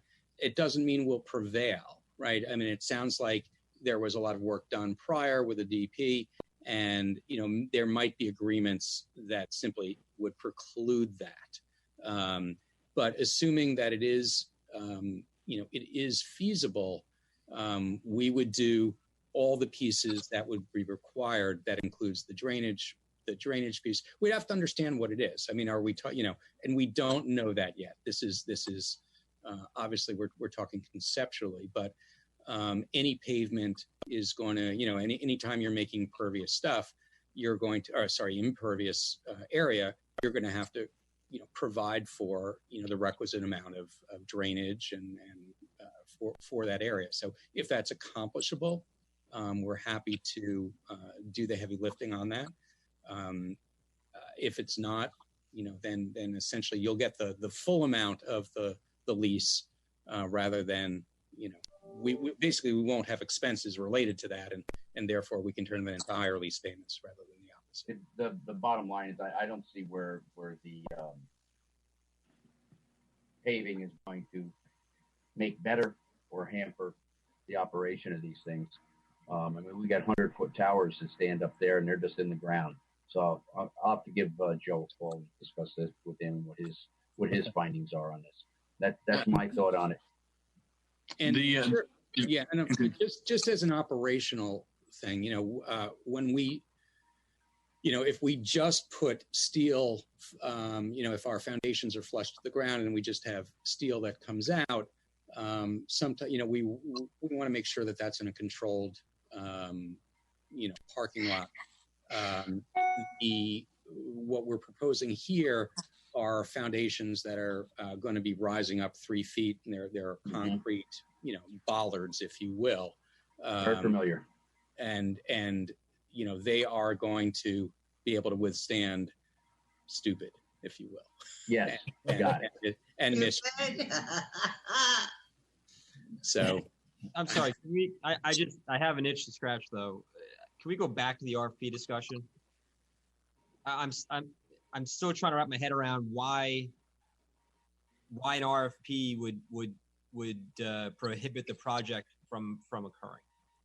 I'm still missing the timeline here, because and so I understand, and I don't mean to take us back 8 steps here, but I think it's important for the board to be comfortable with this aspect of the conversation.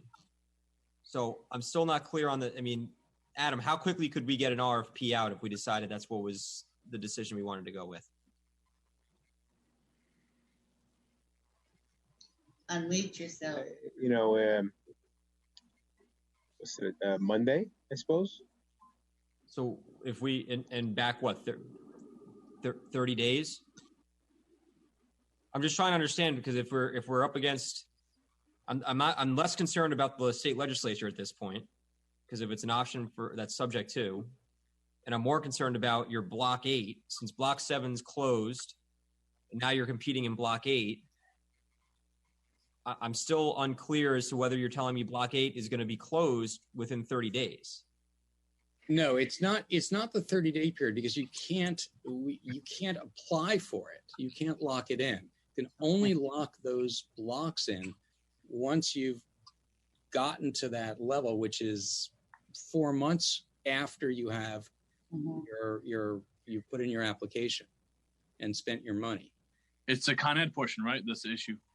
It is a Con Ed requirement. Yeah. So NYSERDA is not going to lock up any money until you've shown that you have a mature project, and that maturity level is you've passed all the utility reviews, and you've paid for, basically have an interconnection agreement with the utility. And that requires you to pay 25% of the upgrade fee. So that is a 4 to 5 month period. You know, it just is what it is. So the question really is, what's the impact of the extra 4 weeks then? So at some point, and we don't know when, it's not so much NYSERDA, because NYSERDA will drop another 10 cents. It'll go from 65 to 55. I mean, yes, it hurts, but once the community solar block goes away, that's essentially the energy value. Con Ed. Con Ed. The energy value goes from 23 cents to 11 cents, and that's a walk away. It's just a walk away. I mean, from everyone. When was the last time? What was the last time they lowered that? There's one and only one block. So when we were, as I mentioned, when we were before the board last September, 7% of the block was used. The last update, 71% of the block is used. And they only update once a month. So we just don't have, there's no historical information here. All I can tell you is there is a risk, and I cannot quantify that risk for you, but there is a risk that delaying at some point won't matter who you choose, because there won't be enough money to do the project. You know, no one's going to do the project. You know, it won't matter if you get an extra 10 cents or not. And I can't, you know, I would encourage you to have, you know, maybe a phone call with NYSERDA or with you know, the Con Ed folks to understand maybe the velocity of what those applications have been. So that you could, but, you know, they don't necessarily track, you know, what this curve looks like. But maybe they would provide you some behind the scenes information. But again, it's not like there's block 2. There's one block and then it's gone. Right, I get you. But it's not really a NYSERDA problem, it's a Con Ed problem. It's a Con Ed problem. It's being part of the community solar block. I can get you. Did you say you were before the board last year? We met with the fire administration, and then we were before the rec commission in September. We were referred by the former administration to the rec commission. We met with the rec commission in September, and then the application got stalled. Okay. And I say that only because right now, and I'm just it's a personal thing. I just feel totally rushed. You know, I'm not sure you will be able to pave up at Granite Knolls. And what if you can't? So if we can't, I mean, the pavement is not for us. The pavement is a request, you know, from the town and from the rec commission. We're happy not to pave it. The pavement, it doesn't impact us. You know, it's not a request from us. What's your sense from the commission standpoint if paving's off the table or DEP rejects it? I would think there are secondary options. This was not discussed on the commission level.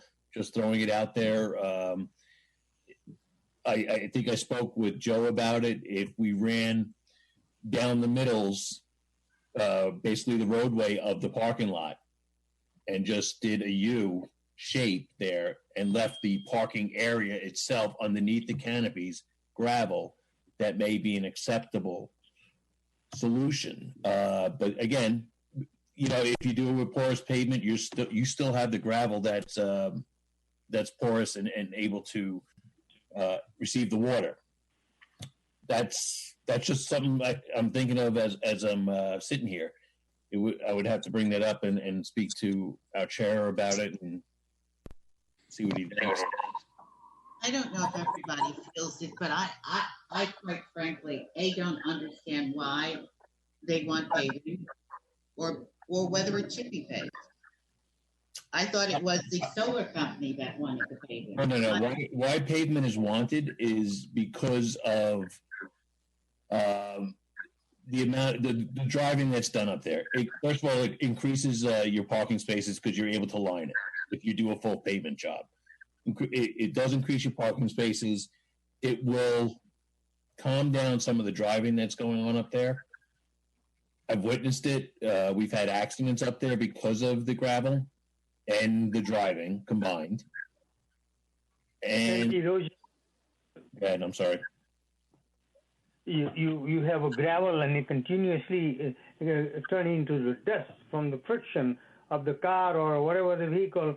So if you have it any, if the water comes in, it removes sediment every time it rains.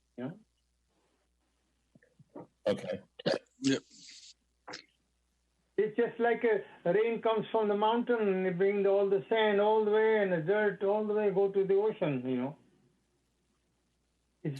I tend to agree with Councilwoman Roker in regards to the rush, but at the same time, I also feel like we've got a bit of a blindfold over our eyes here because we just don't have a full grasp of this. That's the problem. Community solar block and what the timeline is. I fully recognize the benefits this will bring. Sure. Which is why I think we're really in this. I don't want to say we're stuck, but we're just trying to figure this out because clearly it's going to bring community benefit. It's going to be great for the environment. It's going to be helpful. I agree. For Con Ed consumers, they're going to get 10% off on their bill if they opt into it. I get it. It's just to Councilwoman Roker's point. I agree. I do feel though that we're walking around blindfolded here because we with some of the details. Mr. Rodriguez, any thoughts on the matter? I'm happy to look into the community solar block issue and brief the board on it the next day or so. Can I ask Doug another question? Did you provide the members of the Parks Commission with information that we could look at? Yes, I provided a proposal to the Rec Commission, and I also provided it to your board. Yeah, it was circulated 2 weeks ago to the board. I know you updated it for the Parks Commission. We did. We put some provisions in there with some estimates or some very rough estimates. Minor change. Yeah, we just added a little bit that talked about the parking and what that could look like on a schedule. I'm happy to. Can I see a copy of that? Absolutely. As a matter of fact, I have it up on my screen. We can screen share, but rather than spending the time going through that, I'll just re-forward it to the board. But basically, the only change was the reduction in $400,000 in lease income to offset the desired paving. That's correct. That's correct. It was just a methodology of handling the paving costs. Right. That's what do you guys want to do? Well, you know what? The gravel seems to be working up there at this point, and to Ed's point, and from what I understood, this is what was prescribed to be put on the ground up there. With regard to parking, I think we can put those concrete stops, so to speak, in front of where each parking spot would be, which would delineate where people should park. We have that currently. I do agree that pavement does increase your parking spaces and so forth, Matt, but that expenditure, when it's really not necessary at this point in time, I don't think that would be something that we need to do. I don't think we need to worry about the paving. I want to know what you want to do. No, it's really the option. I don't think the question the board needs to determine is whether we want to sign the option to allow Doug and his team and Adam to engage in the specifics of what the particulars are going to be. What's the time period for this? in terms of how long we're signing away? It's, Sorry. you can describe it. Yeah, typically we ask for a 25-year lease with at least one 5-year extension. And the reason for that is the community solar tariff that we get from Con Ed is a 25-year period where we know what the rate structure is. After 25 years, it defaults to the then applicable amount. We have no idea if that's going to be, a big number, a little number, or whatever. And 25 years is and the reason the Public Service Commission chose that, it's approximately the lifespan of a typical solar system. So usually with a little TLC, you can get an extra 5 years out of it. On systems like carports, where there's so much invested in the structure itself that's being built, it's usually beneficial, to keep things humming for that extra 5 years or possibly an extra 5 after that. But functionally, it's a 25-year lease with at least one 5-year extension. Okay. And just Councilman Walker, just to sort of drill down on that a little bit. Go ahead, Adam. I just want to be clear on the structure. There's a 2-year option period where they have the option to exercise the option and enter into the lease agreement. Then there's a 2-year construction period. And then I think when it's commercially operational, that's when the 25-year begins. And as it's structured right now, or as requested, there's 2 5-year options on the back end. So in theory, it's 39 total years as it's written now. Okay. And the reasons for that, just so you know, is, especially when we're dealing with DEC or DEP and planning board, it can sometimes take quite a while to get our permits, as well as with Con Ed. And then sometimes with construction, particularly on things like this, we may want to be working with the town. One of the things that was expressed from the Rec Commission was the desire to build over the winter so that we wouldn't be using messing up the parking lot, during times when it's really, wanted. So the ideal time would be to put in foundation work in December before the freeze, get the foundations in, and then do the steel work and all the erection over the course of the winter, so that come spring, ideally it's available. So that could, depending on permitting time and everything else, that could be this winter, or potentially that could be the winter after if we couldn't get our permits in time, in the process of time. You know what? In the interest of this, fellow board members, I think it doesn't hurt us to move ahead and make this happen. So I make a motion, we sign the option. Second. Of the home rule. Second. We have a motion. We have a second. Aye. Aye. The option. Aye. All in favor? Aye. Aye. Aye. Motion carries. So we will. Thank you very much. And we want to be a good partner with you. We really want to make this a success for everyone. So I appreciate the faith you're putting in us, and we will work to make sure that we gain your trust and make this a successful project. So thank you. Thank you. I appreciate it. I just want to make sure that we're clear that the option is subject to town attorney revisions, and obviously you're going to work with Mr. Absolutely on the final product. Yes? Yes, absolutely. Clear on this? Thank you. Thank you, Doug. Okay, Thank Mr. you Hurst. so much. Thank you, guys. Have a good night. Thank you. Good night. Good night now. Thanks, Matt. Appreciate all your time. No problem. Okay. We are moving on. Next item, plan design district overlays. And back with us is Mr. John Tegeter. Sir? Hello again. So that should be a term that some of you remember, because they were part of the comprehensive plan.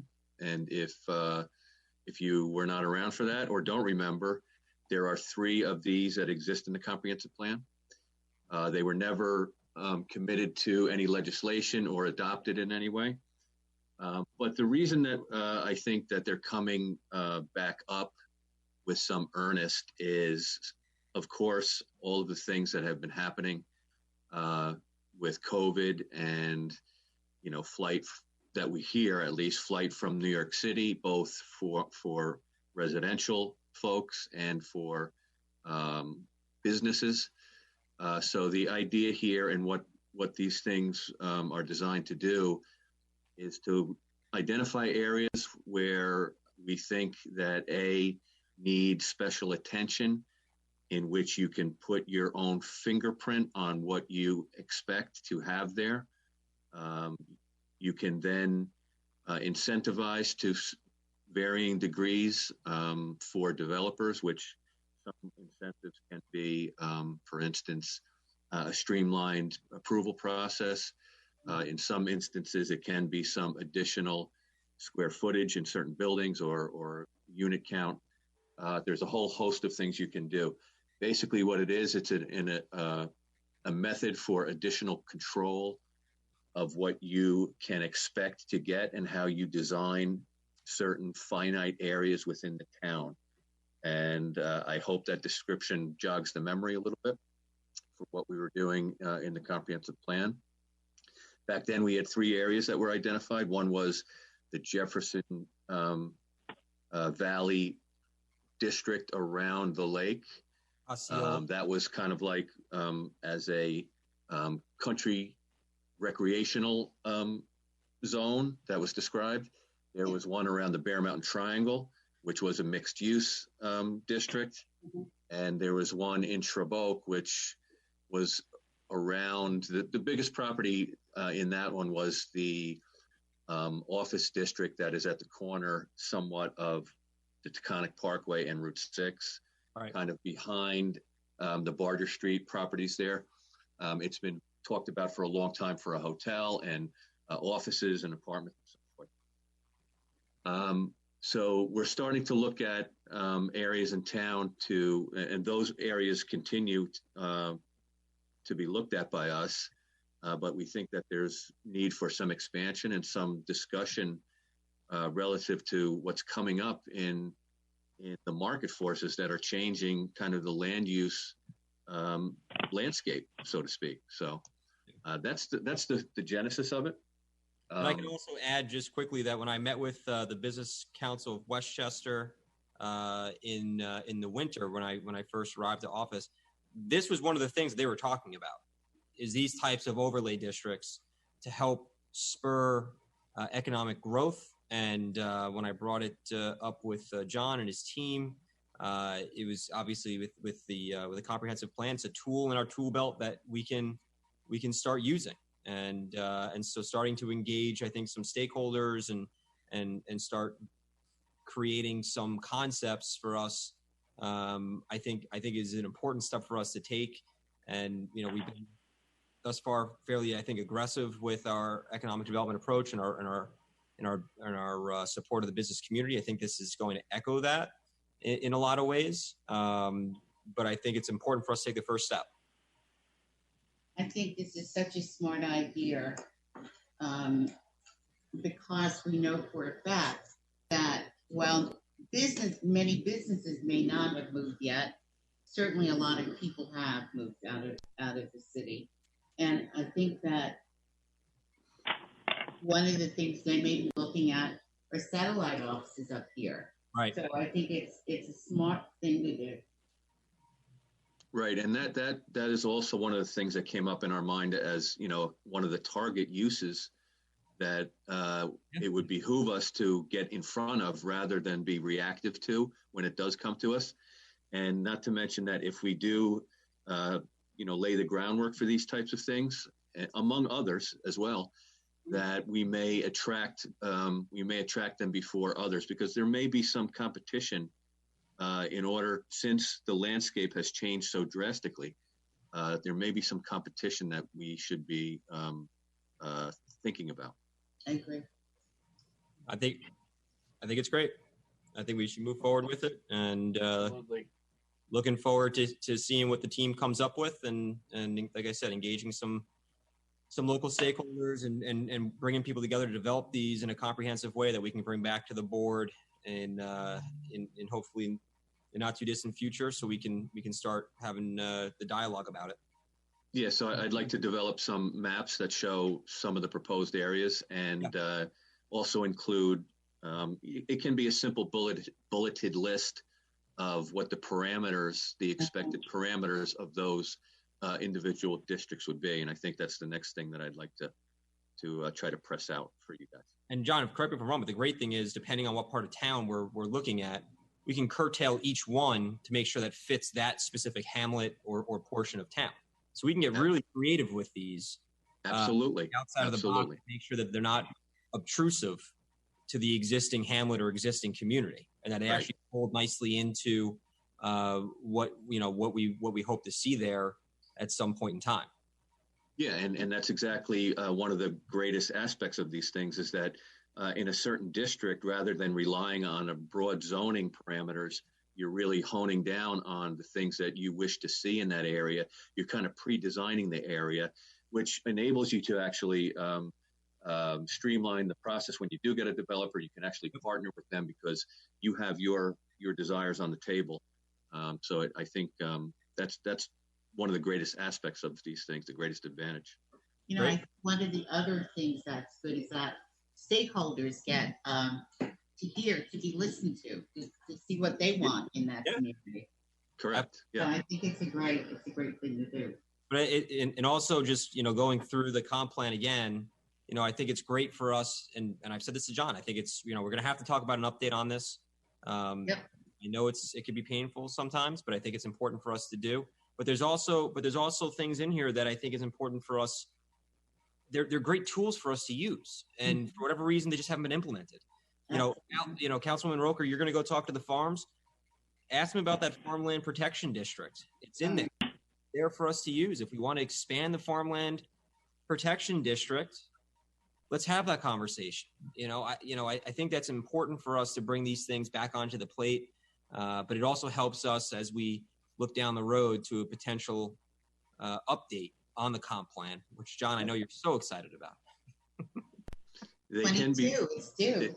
They can be quite a lot of fun. I'll tell you that, and they have some pain associated with them. But I will tell you that our comprehensive plan is one of the things that I'm very proud of. So, and you should be. It's great, and I'm not trying to diminish it at all. Yeah. No, I don't think you are. I just want to make that point because we did work and put our heart and soul into it, and I think it's reflective of that. The entire town, by the way.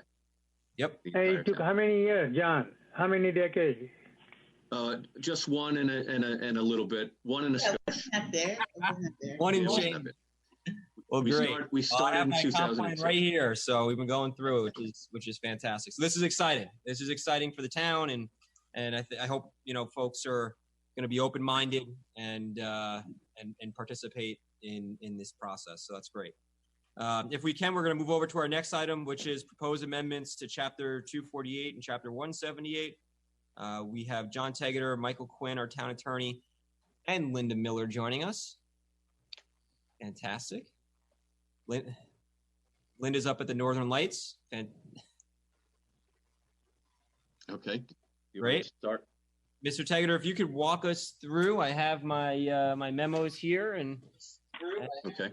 My memo a few times. So why don't you walk us through, because we're picking up something that I know that the other board members are pretty familiar with from last year. Yeah. So I'll keep it broad and generalized, and if you want to get in deeper, that's fine with me as well. But basically, these two, and we're talking about amendments to Chapter 248, which is the stormwater and erosion septic control law, and Chapter 178, which is the freshwater wetlands law. And those amendments were proposed along with the tree law that was adopted in 2019. The reason being that is, as you recall, in recent history, we have had several applications that did not require a tree permit, although they were taking some trees down because, for instance, they were either getting a stormwater permit or they were in a wetland and getting a wetland permit. And there is a provision in the tree law for both of those issues with certain thresholds that you need not get an additional tree permit, but you have to necessarily mitigate properly for the tree loss, and you can utilize the mitigation measures cited in the tree law. Okay. So these two sections of law, or the amendments, I should say, were offered. They were not adopted last year. They were circulated. I think they were available to the public. They are mostly. There was a public hearing on it, I believe, correct? I think there was. Yeah. I'm not certain of that. There was plenty of discussion about it at town board meetings, and so the public is well aware of it. They are mostly targeted to be consistent with the tree law. So it echoes, if you go to the tree law, you're taking it down trees in a wetland, you see that, well, I don't need a permit. I need to turn my attention to the wetland law. There will be some consistency in the wetland law that, makes it easy for the administrator to actually administer the law. Yeah. I think that they are mostly, they're not deep in terms of technical issues, because again, it's about consistency. It was adding some definitions and adding some pointers back to the tree law and giving good guidance. And I think that's the best sort of summary I can give on them. So the idea is, I think, to bring them back, lay them back out, consider them for your board to consider, of course. You can go through the language. There's not a lot of language to go through. It's not like the tree law. There's much less. And make sure that, the proposed language is workable. And if you accept it, you can adopt them. And I think that being consistent with the tree law is a good thing. Mr. Quinn, did you want to chime in before Linda Miller jumps on board here? You're muted. There you go. Thank you. Sorry about that.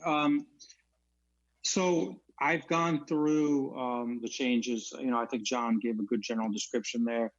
And I think in general, they're cleaning up some discrepancies between the three codes: wetlands, stormwater management, and the tree ordinance.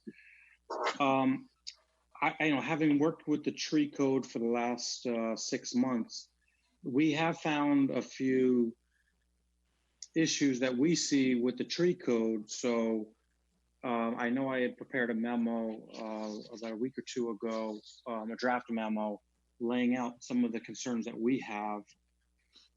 Some of the definitions that are in the tree ordinance conflict with what's in the wetland code. And some of the approaches, I think need to be looked at a little bit deeper. So what I was going to suggest, is that we reconvene the board, the committee that put together the tree ordinance, and we go through some of the comments that they wanted to clean up, and we look at some of the items that I addressed in my memo, which were some about the definitions. There was some about the enforcement of the code, which I think is a very different approach than what is being used in the other codes that I administer on a regular basis. And the other item was just about the idea. We have one application, whether it's one engineering application, and that application can be for wetlands, stormwater management, or tree removal, or any combination of those. So to me, a project that requires tree removal should be getting a tree removal permit. We get a lot of phone calls, how many tree permits did you issue in the first 6 months of the year? And I just frankly don't understand why we're saying that if you want to remove trees, but you also have to get a wetland permit, that you will no longer have to get a tree permit. I don't think it's any extra work. It's an extra checkbox on our application forms. And I think it would help us give the town really good information about number of permits that we're giving out. And I just think that was like an oversight that I would, I'm not sure the reasoning that the board had, but the committee had, but I would like to go back through that with them.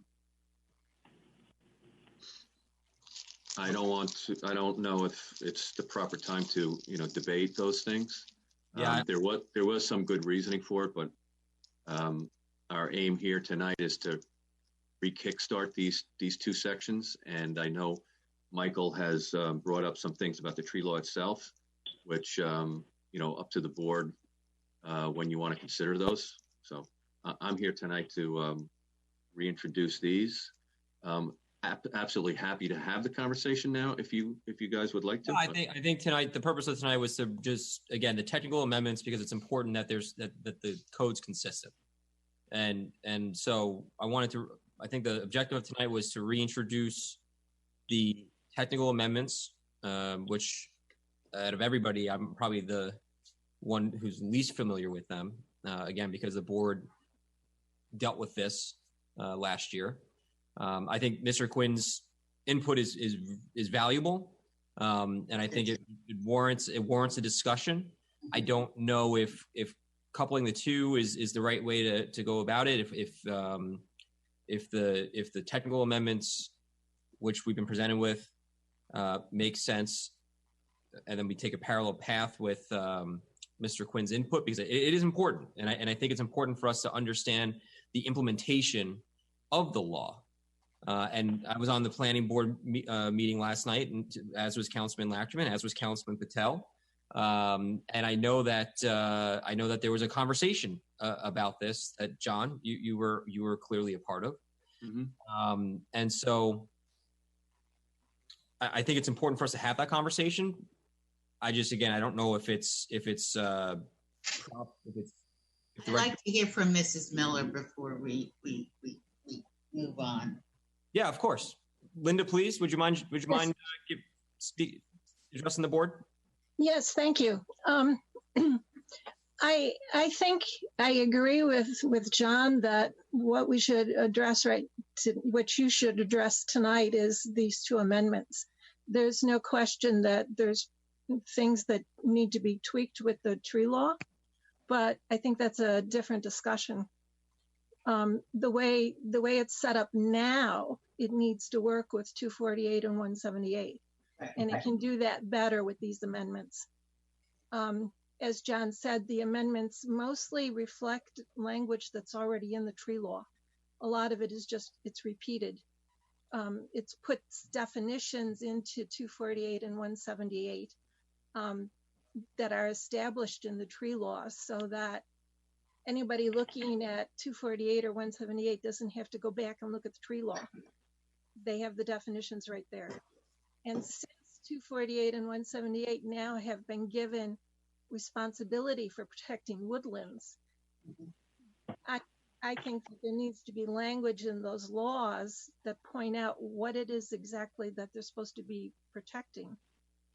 And most of that, as I say, comes from the tree law. It's nothing new. Yeah.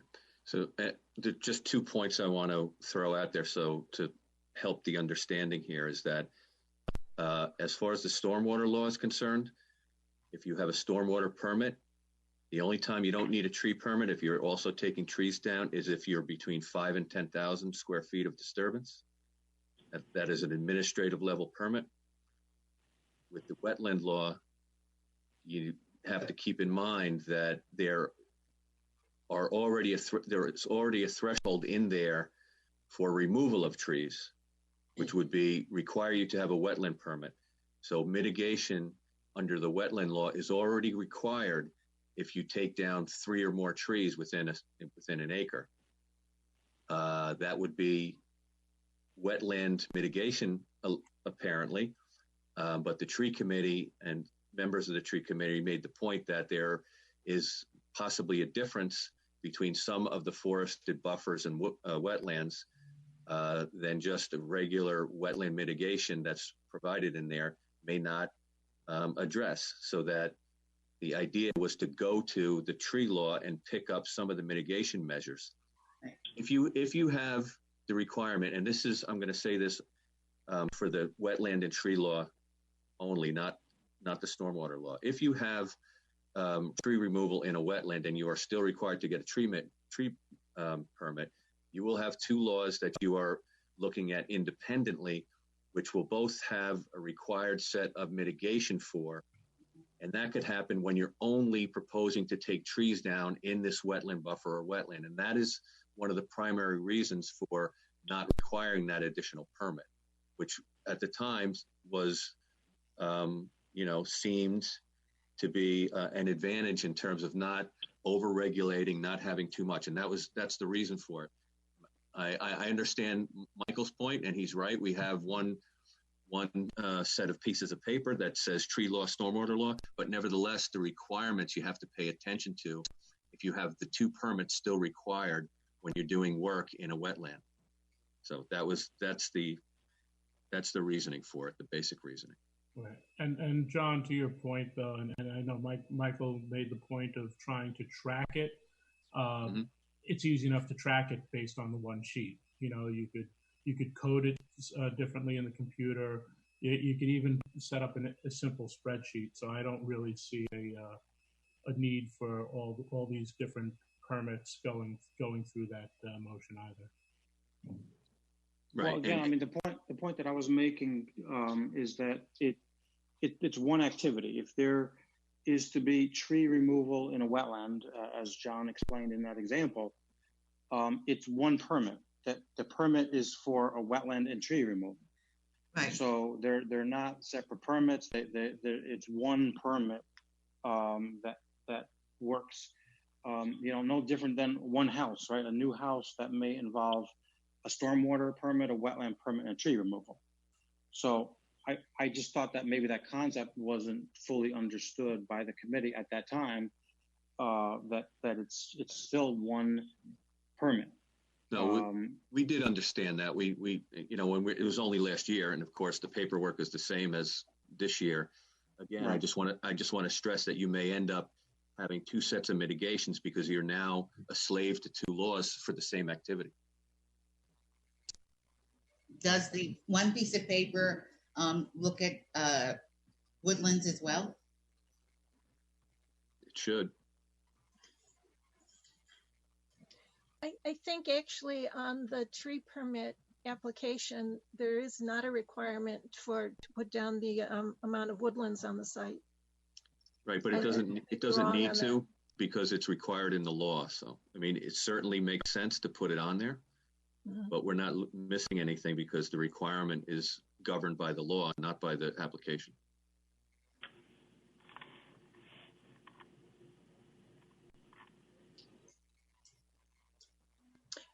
I would also like to, I'm pretty sure that the amendments did have public hearing in July.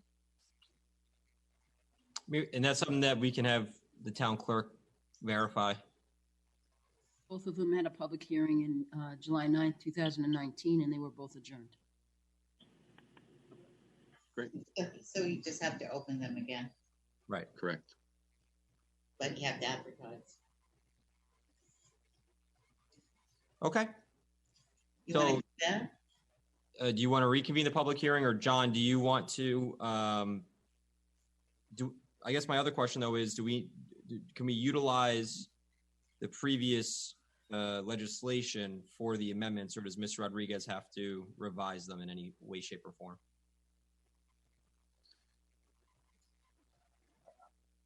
I think I need to submit a new proposal for law. Well, I don't know. Then we need a whole new application. Then we need to do a whole new law then. John, do you recall the amendments we went to public hearing on? Yeah. Are they the ones you want? I was there for supporting the public hearing for these 2 laws. So. Yeah, so I don't think we need a new law. I think the law that we had which should be sufficient then, right? Or well, not? I think it's sufficient. I think you can reintroduce it as that law. This board may take a look at it and have some, gain some commentary from the public and other stakeholders and decide that some of the language might be changed that was proposed in the July, last July. That's a possibility. That's why you would open it again. Yeah, that's why you open it again. And of course, Michael Quinn has some things that he has some commentary on pursuant to those. I think he said also, so he may have some good things to add to it or change. So, Michael, do you want to add your stuff to a new law? I was advocating that we get together with the committee to try to work behind the scenes. But if we don't want to do that, then I'll just go directly to that. I was just trying to streamline the process a little bit so we could do a little bit more of the minutia behind the scenes. But it could be done either way. Everything being the way it is, do you think that's wise? In terms of you can't really get together? I think the way it is needs to be revisited, and that's just my professional opinion. So the board might think otherwise, but you know, I personally, you know, to clean up the text is certainly admirable, and it could be a standalone exercise. But then to bring this up again, to try to revisit some of the issues that we want to look at, like why not just do it in one swoop instead of two separate? But again, it's all board discussion. I would agree with you because I think that it's great that you've had your experience with the code as the tree code the way it is now, and you can certainly go for those changes to the code that you found difficult in managing over the past 6 months. Yeah, I agree. I think one of the I think Mr. Quinn's input, I think, is going to be very important in this conversation because of his department's experience managing this. So why don't I mean? Is it? No, we need a new law. Excuse me. We need a new proposal. Well, I'm just wondering though if it's worth before we agree on that aspect, if it's worth trying to get the tree committee back together via a Zoom meeting. To hear Mr. Quinn's additional proposals to see if they want to be added to technical amendments. And if not, then we can take them one at a time. You could just bifurcate them and take technical amendments, and then we can. John, Linda, do you think it's capable? You're capable of getting everyone back together? No, I don't. Okay. I think that will take a very long time. I think it took us a very long time before, and I think it will take a long time. And I think that the tree law that we have now is the law that we have. Once again, it needs changing, perhaps. The two amendments, the amendments to the two other laws are associated with the law that we have now. Mm-hmm. So get this law tidied up and then see then as a separate exercise, address changing the tree law of itself. I think that's a separate exercise. Mr. Quinn, do the amendments, the technical amendments, do they address any of the issues that you want to put forward? They do, yes. They do. So they do address some of what you're seeing from the implementation side. I'm sorry, what's the question exactly? The technical amendments that have been proposed, which there was already a public hearing on. Right. My question is, if by passing those amendments, do they assist with your implementation of the law, or do you still need to have a separate conversation about other implementation issues that you've experienced? We do need that separate meeting. And I'll tell you the reason why. I mean, again, with some practical experience here, you know, we've had 6 months to work with this code. And, you know, like there's discussion, I know earlier with the application about the woodlands, and they're defined in these codes. But I can tell you, you know, when we get the random phone calls from developers and property owners in Yorktown that want to understand the new code, what they can and can't do, I think that's some of the language that really needs to be cleaned up a little bit. You know, if someone wants to know where the wetlands are in Yorktown, we can produce a map and show them. And we still have a definition and all. Just because we have a map doesn't mean that we've got every wetland in Yorktown mapped. But I think that we need to give some consideration, you know, if we're going to regulate woodlands, to tell people, to show people where these woodlands are. A map that shows woodlands, I think, would be incredibly useful, not only to us to administer the code, but to people that have to understand and use the code. Yep. And we're always going to have our definition. So just because we have a map doesn't necessarily mean that if it's not on the map, it doesn't matter.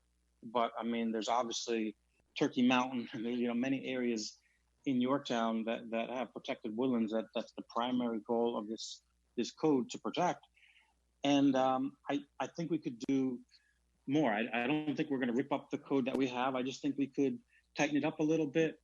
Some of the definitions conflict. There's a buffer description in the tree code. That the buffer means totally something different in the wetland code. So we need to work those two together. That's not in the current proposal. So that's why I would love to get this back. Yeah, my question for Linda, though, is if by taking the technical amendments separately, how would you propose to engage with Mr. Quinn on these other proposals? If you can't get the tree committee back together, you have any recommendations for the board that we on how to have that conversation? I would like to see the amendments in 248 and 178 enacted.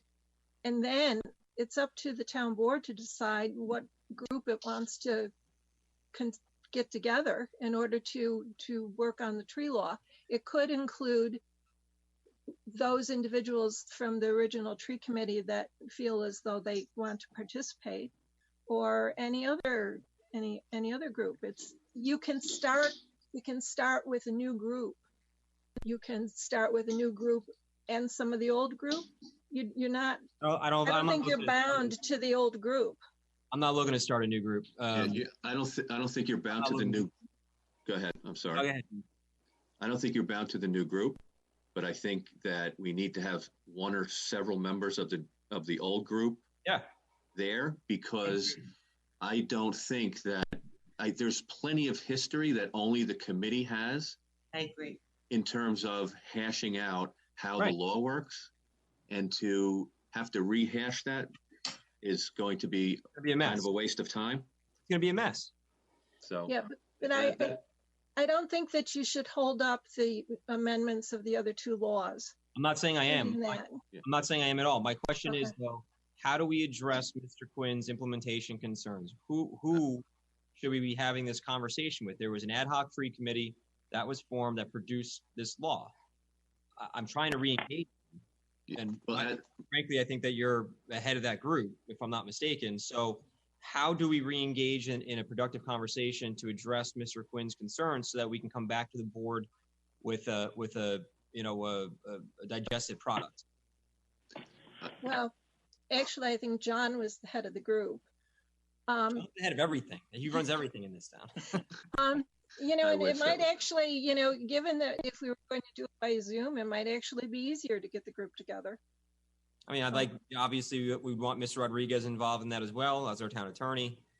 He's completely new to this conversation, other than what, he's been able to surmise and read and digest since taking this position.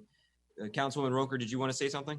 No, what I realized, I think, is that I agree with them, John and Mrs. Miller, that we're talking two separate conversations. Yeah. The amendments to that we already started work on versus the work that Michael would like to do. And I think that I'm really happy that he's come back after using the code for a while and said, there's some changes I'd like to make. And certainly with some of the people who were with that first group, if we could get them together, I think that would be a home run for us.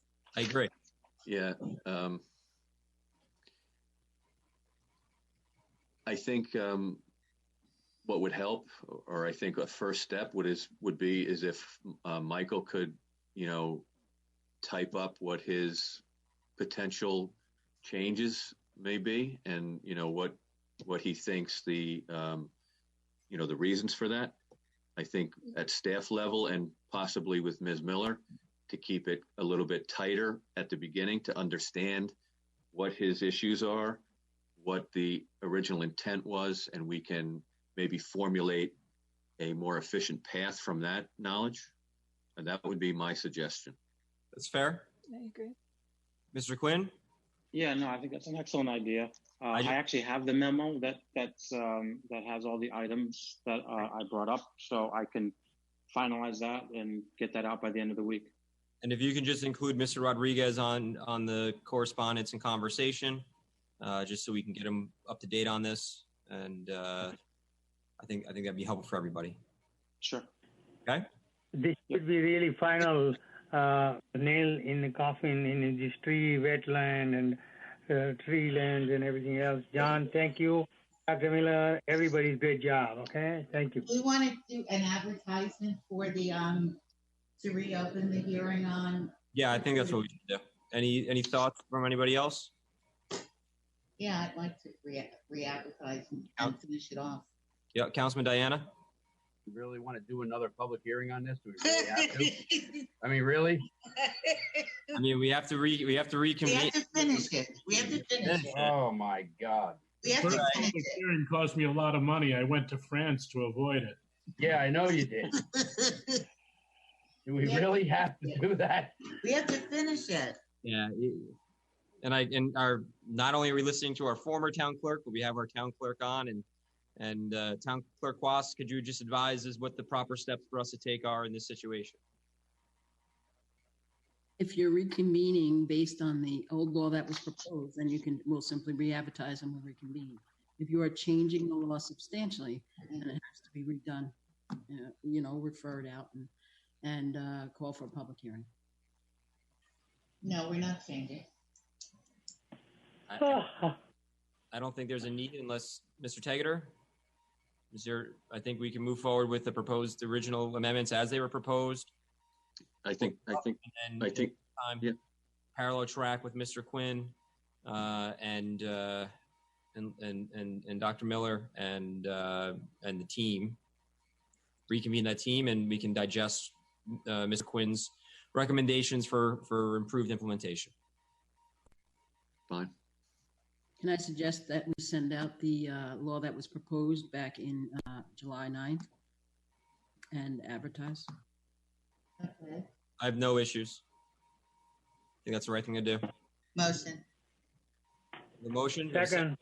Second. All in favor? Aye. Aye. Any opposed? Any abstain? Okay. We will re-advertise. We will re-advertise to reconvene. Oh my God. The public hearing, and the good news is, in response, Councilman Lachman just booked his flight back to France. You're right, exactly. He's going to France. Thanks, Ed. Dr. Miller, thank you. Appreciate it. Excellent. John and Mike, thank you. We have one more item on the agenda, and that is Clean Energy Solar. Joe Shanahan and Michael Grace are joining us. And this is, again, a discussion on the Lockwood Street Solar Farm proposal. And Lockwood Road. I'm glad you're sticking around for this one. Mr. Grace, good evening. How are you? Oh, well, you caught me, you woke me up. Yeah, well, I could. Yeah, you got the COVID beard going, so that's good. Yeah. It's my Michael, you got grayer. He's supposed to be more relaxed. Grayer. He can't get much more relaxed than that. Yeah, no kidding. I think he froze. Mike, yes, you he's there? Frozen. Anyhow, how's everyone this evening? Good. Anyhow, Michael. I know you had a long evening, so I don't know if Joe's on. Joe's joining us. So essentially, it's a bit late. Our apologies. I just want to get everybody. Hopefully you can hear me. The Clean Energy ended up putting in an application, actually fairly thorough one. I guess John Tegeter probably more familiar with this than anybody else, or maybe Diana. But they had a full application in front of the Old Town Board, Gilbert's Town Board, to get a permit on the Lockwood property and the property on Underhill Avenue. And they really focused on trying to get the Lockwood property moving ahead. The Underhill property, I understand, has less enthusiasm. in regard to the fact that I guess there's the panels may be seen from a trail on Turkey Mountain. Right. So my client is willing to grant that there may be more issues involved with the Underhill property, but the Lockwood property should seem to be pretty straightforward. That's a lot of property over there, right? Lockwood? A lot of property there, right? Yeah, I think when I was supervisor, they came in for a proposed residential development on that property, which was looked like two lines of housing. I guess a lot of it is wet, and then there's some rock. So it really is probably its best use is for a solar array farm. Environmentally, that's pretty benign. Sure. And shouldn't have much of an environmental impact, period. My understanding is that an application fee was paid. I'm assuming under the probably erosion sedimentary control law, because that's how we did the YKY solar farm. It was kind of put on hold pending adoption of your tree ordinance. So kind of eavesdropping on the last discussion, I am fearful of being my client being wrapped up in that discussion again. No. That's different. Yeah. Okay. I'll add my 2 cents for what it's worth to your tree ordinance. It has dubious legality. I was always tarred and feathered as supervisor over this, but you got to be careful how far you try to extend your authority under the law. And I think you've gone too far. Advice: look up your restrictions on basically looking for impact fees and impact legislation, because you really can't do it. It's very circumscribed on a municipal level, on a town level. Anyhow, all that aside, I don't want to get into it. My client was very willing to do a mitigation plan for tree loss on the Lockwood site. I know that there is a draft ordinance in terms of permitting solar, but it's the model ordinance. And quite frankly, my opinion on the model ordinance is that it's no restriction at all. It's just a free for all. You have no restrictions at all whatsoever. You're allowing it in all residential districts. I suppose you're not allowing it in commercial districts because you don't want your commercial districts consumed by. Right. That may be wise, may not be wise, because in some cases I can think of commercial property that's basically going fallow because there's nothing you can do with it commercially. Anyhow, that just is a discussion for another day. You're allowing it in where it has the greatest visual disturbance and impact on your residents, which is residential districts, but you have no restrictions on it whatsoever in the residential districts whatsoever. And if you don't allow it in residential districts, you're not going to allow it anywhere in Yorktown, essentially. So you have very little restrictions on it. And I guess the real impacts with these things is visual.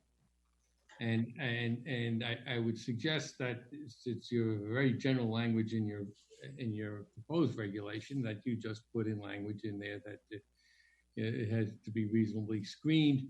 The Lockwood site provides plenty of screening, plenty of buffer. And I think what you're going to have to do is you're going to have to kind of do a much more generic ordinance to do it as a special use permit. I think that probably the best board to do it is the town board to do it, because the planning issues are very minimal. There's no roads. There's maybe an access road for maintenance and equipment, but otherwise these things kind of just once they're up, they stay basically are benign and don't cause much traffic disturbance. Emanate odors, noise, etc., etc. So I think that you have to list your concerns for where you will not allow and then basically put the parameters for a denial, an application that you can deny. Because at this point, your ordinance is completely permissive, allows it anywhere whatsoever. And to the degree that you create setbacks, what you're going to find out is that an applicant is going to end up back in front of the ZBA to fine tune the installation on property that doesn't meet the setbacks. And I think you also got to consider the fact that you're now I hear that you're proposing, or there's a proposal to put the Granite Knolls parking lot and create a solar farm array up there. That's got other legal issues, but the bottom line is you're going to be permissive on town property. You're going to have to treat private property somewhat equally. My point is, I just want to move this thing ahead, and I would think that you can do it under the existing law, the sedimentation and erosion control permitting, and maybe or work through a complete application to kind of flesh out what issues you may have in future applications. And I've got no problem putting both applications in front of you, because I think you can probably draw some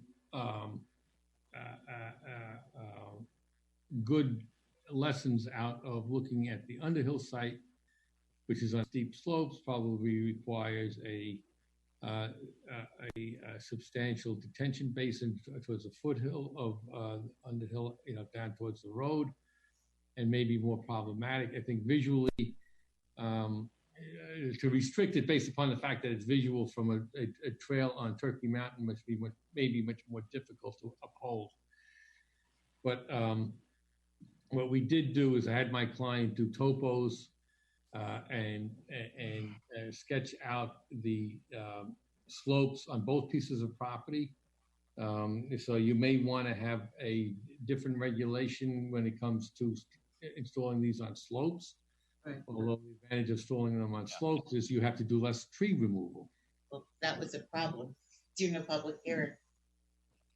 Yeah, I mean, look, the truth be told, given the current state of affairs in New York State, the funding for this stuff may dry up, and it may, I don't know that there's going to be a change in direction in terms of solar energy and solar arrays, whether they're going to go out of favor or whatever. Right now, they're a hot commodity because of Indian Point. So I guess, some of them are exempt from seeker review. They're really being given the red carpet. Politically, I guess there's a lot of wind in the sails of doing these types of green energy projects. You want to be on the forefront of it. I got two projects that are just chomping at the bit to get into the ground. So to the degree that Yorktown wants to lead the way on this, you have the opportunity to do so.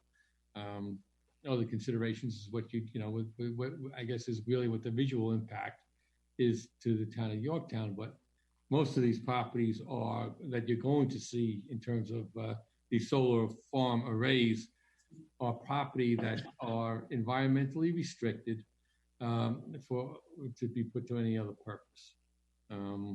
So, Mike, was there a public hearing on this last year? No. No requirement for a public hearing. Michael, the one of the things that John, are you still with us? Did you have an update on the solar law that you were going to hand out? I'm working on it right now as we speak. Okay. I don't mean this moment, but. All right. But John, it's fairly permissive and benign. It was basically the model ordinance that's been passed out and promoted by NYSERDA, which was really to promote and to make these things unrestricted. One of the things, I totally agree with you. I agree with you. I've got two people want to do solar on their properties. They own farms. And I think it is a great use. you know, we did have one meeting where I think the complaint was that they didn't want to look down on Turkey Mountain and look down on Underhill and see a solar farm or whatever. Right. But I do tend to think that they're great use for today's property. And, you know, we're not going to get a new grid. So we need to look at new sources of energy. Right, and if your goal is to participate in creating green energy in consideration of the Indian Point going and energy requirements, then you have to be very permissive in your law.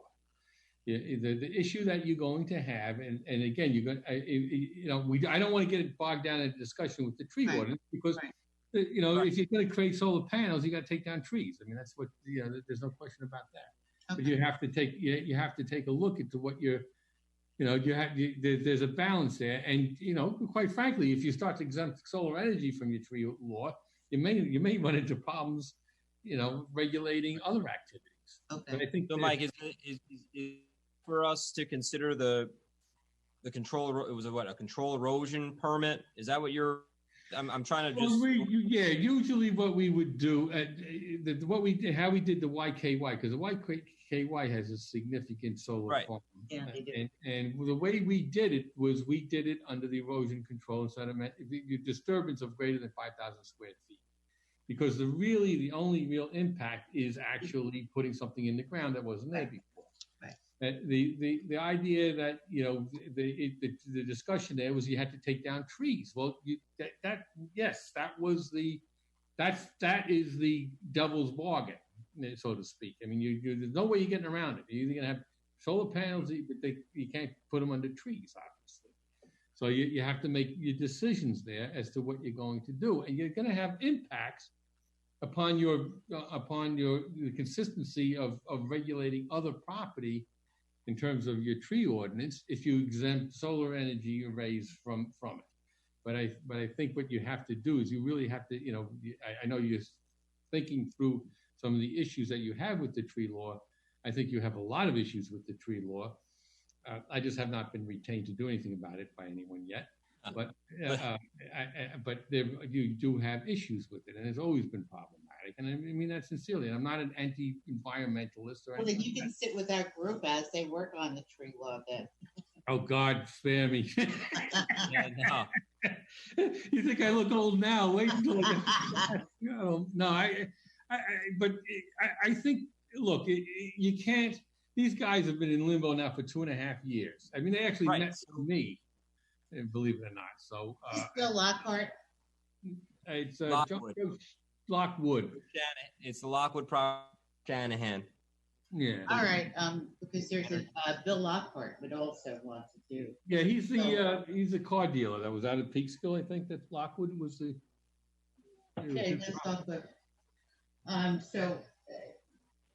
You got very detailed, John. I know he paid a permit fee already. Okay. And you've got very detailed plans because I asked him before the meeting, why don't you send me what something that I can work with, and he sent me stuff that had went into the town almost 2 years ago. So it's all there. All right, I'm going to look at what Diana has because I don't remember this in particular. But I have some stuff that they did submit. Yes. Yeah. So I would just say, sometimes you got to, I've been criticized for this, but sometimes you got to make the leap to find out where you fall. In other words, if you're constantly you're going to be tripping over yourself forever.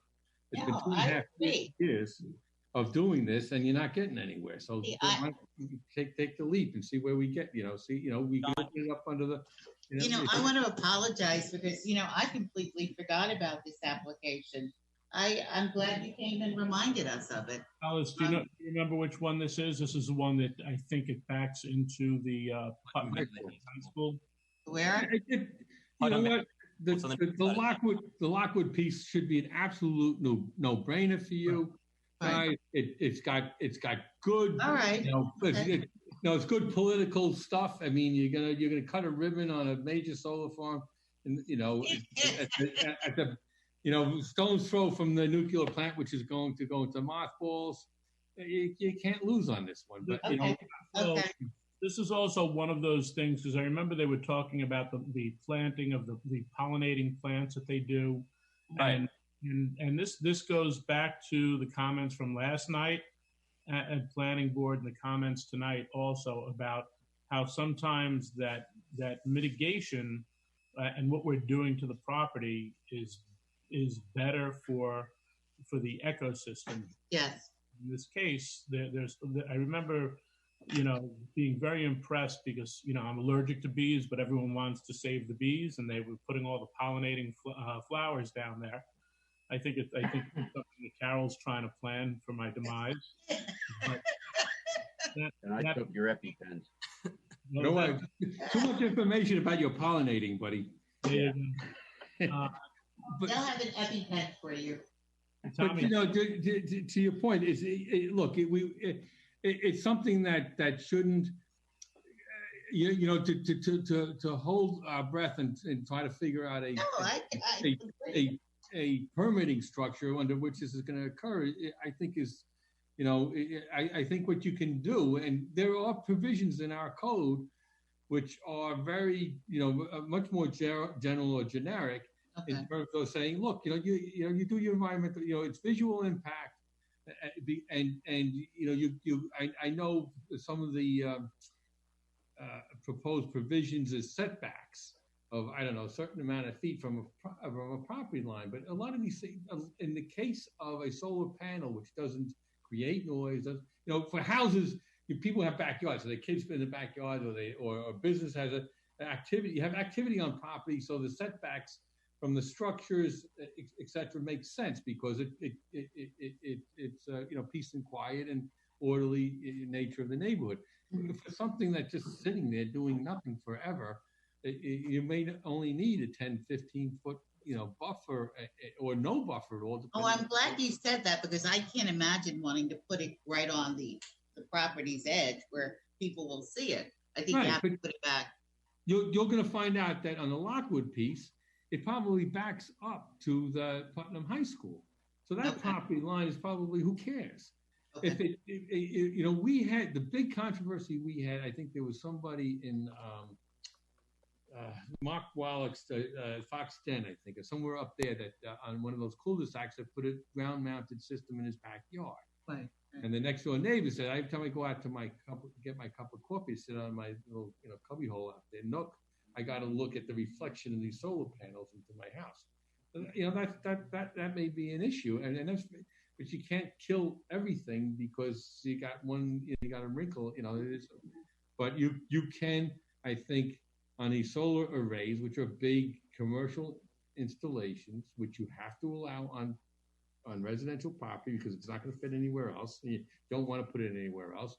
I think what you got to do is the town board has to scrutinize it with some general provisions that they provide adequate screening from, that the visual impact, which is really the only impact associated with these things, is mitigated. And you can do that in all sorts of ways, but you don't have to create arbitrary. The code doesn't have to lay out arbitrary setbacks, which are going to be problematic and actually probably kill the efficacy of these solar array farms anyhow. Mike, is your client looking to advantage with some of the tax incentives that are out there? I'm just wondering if there are steps that we can what we did with IBM or the Granite Knolls property to just start getting them through the process while we review the application. Is there anything like that he's looking to do? I have not been, clients keep their lawyers in the dark for stuff that they don't want them to know. Right. So I don't get into the financial end of it. The only thing I do know is that, they are concerned, given the environment right now, that they're not going to get that you may approve these things and they'll never be built anywhere because I'm just wondering if it's worth their client just to see if there are steps that we can take to lock in their thing. Like I think it's just projects while we review the application. No, I think well, you got to be careful with that, but I think what you should do is you should just get us on a and John Tegeter, you may know this better than I as to what application fee they paid. It probably is in the sedimentation erosion control law. Let them proceed under that provision, because that really is the most applicable of all of the code provisions, because it's a disturbance over 5,000 square feet. You can, and once that triggered, you can basically do any impact, study any impact that you want. And then you're really, the only thing that you need to consider under the code, which is, I guess, you'd have to talk to John Landy. If they're considered structures, then your zoning code is written to say that anything that's not allowed is prohibited, which is really the reverse of what is legally allowable. It's actually but all that aside, I think you can get over that hump. But I think when you work through at least one application, because I think you're going to have a few. And I think if you work through one application and actually one that really fits that land and allows you to kind of, cut your teeth on and get it done and show that the town is moving in this direction and is enthusiastic about it and get it done, you're going to end up finding out that you'll either get floodgates of them, but you may, it may be very, it's a decision you got to make is if the town wants them and doesn't want them. If the town wants them, this is a golden opportunity to go ahead. John, what are your thoughts?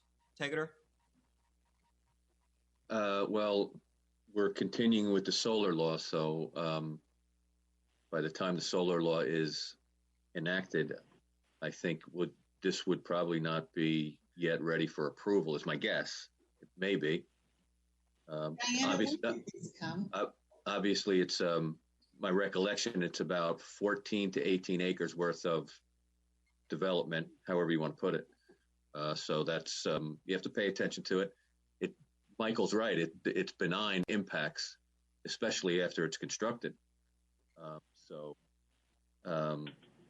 And I think you have to pay attention to the main use for accessory use situation that Michael just alluded to as well. So, can I ask Diana when this application was before us?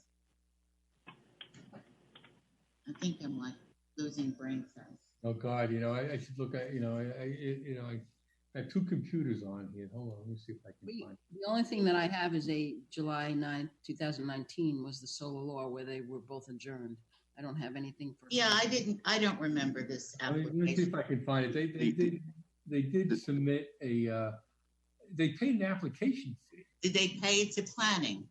You know what? I'm trying to find it right now. I apologize for not having it. I can tell you that they came to both the planning board and the town board several times, mostly on an informal basis. I never saw an application on this. You probably didn't. It's probably came through my office, and I'd have to verify that. I don't recollect exactly. I'm just feeling better now that I know I'm not completely crazy. No, you're probably absolutely right, Alice. Alice, we're still out on that one. So you were trying to gaslight me. All right. I'd like to get, I know it's late and I've already taken up more time than I should have. What I'd like to do is get them to, how about we get an application, Michael? You know what? If you want to hold on, I got my client right on the phone now. Okay. Hold on. He's going to tell you that he put an application in. In planning board, maybe in planning board, not in town board. I think that's where it was.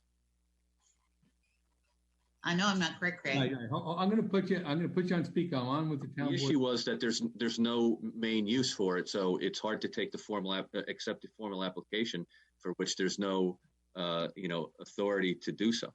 Yeah, Joe. Everybody, I got him on my cell phone. He is my you have a problem online. I couldn't get you guys either. So for some reason, but the question is, when did you make your application? Do you remember? To what board?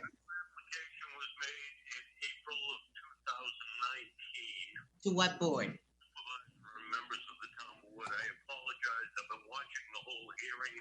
To be honest with you, I was shocked to see my attorney with that goatee going. That's what I told you. Joe, I haven't been able to get a haircut in 2 months.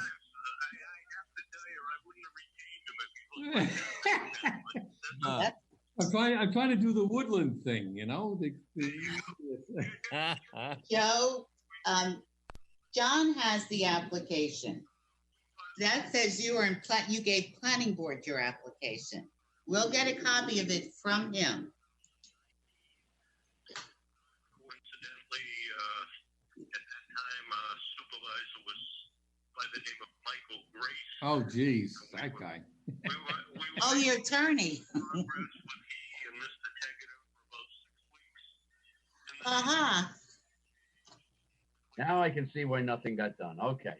There you go. I had to get that one in, Michael. We've been hanging in there, but over that period of time, we'd like to think we were constructive in what was going on, and we've learned a lot about what you would like. But to address the question, I think it was from the supervisor about the taxes, we submitted to your former supervisor, I'm going to say 6 or 8 months ago, a very, very detailed proposal to address not only the mitigation under your new tree law, which, by the way, was very, very generous and liberal, because we wanted to make sure that when your tree law was ultimately adopted as it was, we would not be on the short side of it, we would be on the long side of it. And as it turned out, if you go back and look at our mitigation proposal, you find that we were in fact very liberal and generous, but we also submitted a detailed pilot or payment in lieu of tax proposal to the town that basically provided for well over $1 million in pilot payments over the life of this project. So I know it's been on the books for a long time. I know you've had a lot of other things going on with your tree law and your local solar law, and needless to say, over the last 3 months, COVID-19 issues. But I really would appreciate it if you could take the time to read what we've been doing over the last 18 months. We've answered every question. We've volunteered information. We've made offers of generous commitments to the community, both in terms of financial from this program, and I don't blame anyone at trying times, but unfortunately, because this process has taken as long as it has, people have not only forgotten about the project, but they've forgotten about all of the information that we've taken the time to provide, and lost in this last 18 months.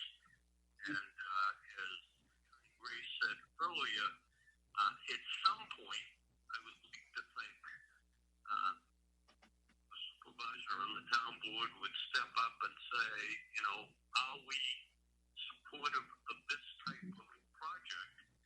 And if so, let's look at the specifics of this one that's been on the table now for almost 18 months. And is this one something that deserves approval? Because we just continue to wait month after month after month for a local solar law to be adopted.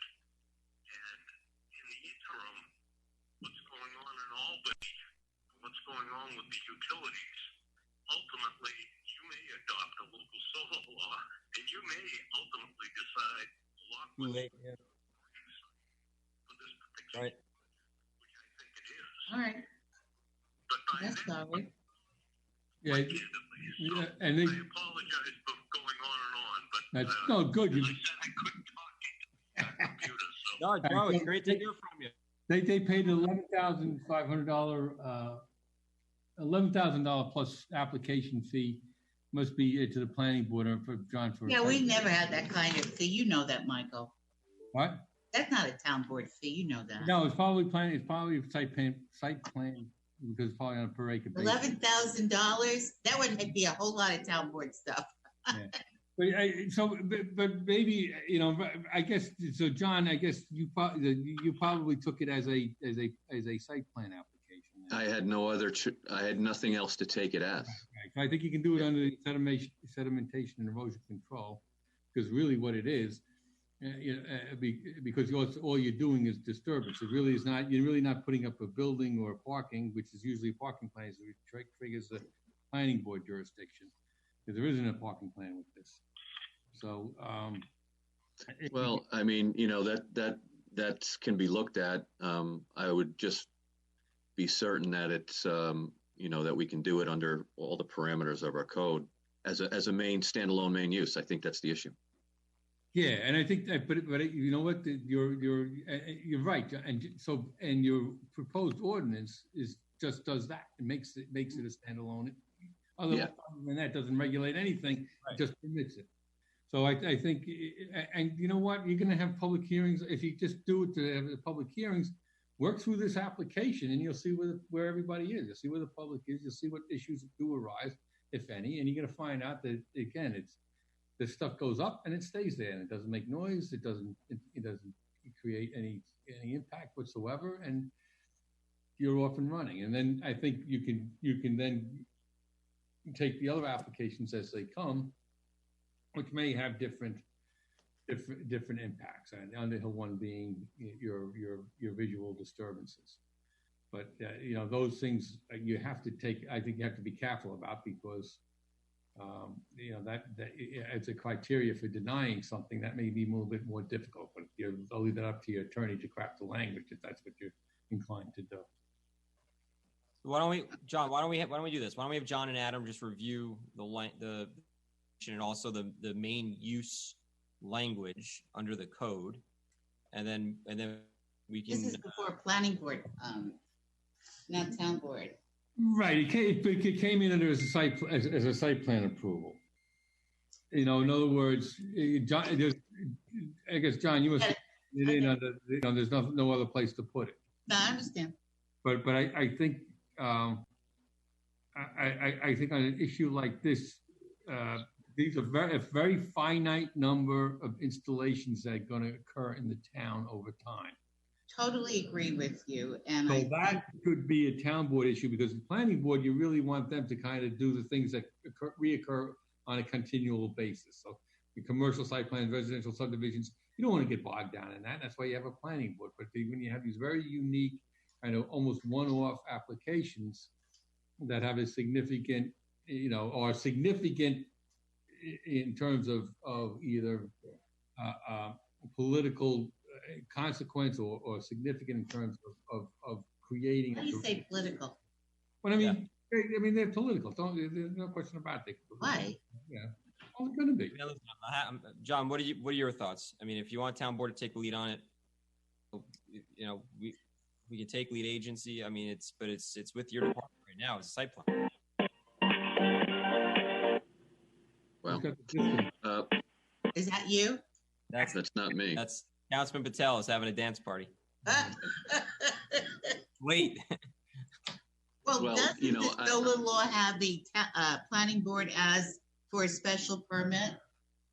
It does, but it doesn't need be. It can be the town board. Okay. This is legislation, so it's up to you guys what the content is and who's going to do it. So that's not a big deal. Right. And may I suggest something? Why I would suggest the town board again, because it's it's not a repetitive application. Very finite. If you get half a dozen of them in the town's lifetime, that's probably what it's going to be.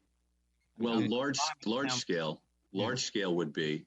Right. But you also have smaller scale that would be accessory to, for instance, commercial uses such as canopies over parking lots, right.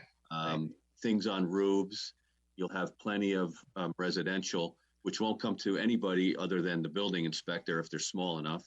Right. But you have a host of different things that are happening. So the laws, including the model law, which our law, I think, departs from the model law somewhat significantly. Maybe not that much, but there's things in there that bear some scrutiny. Yeah, well, I think the larger arrays should stay with the town board.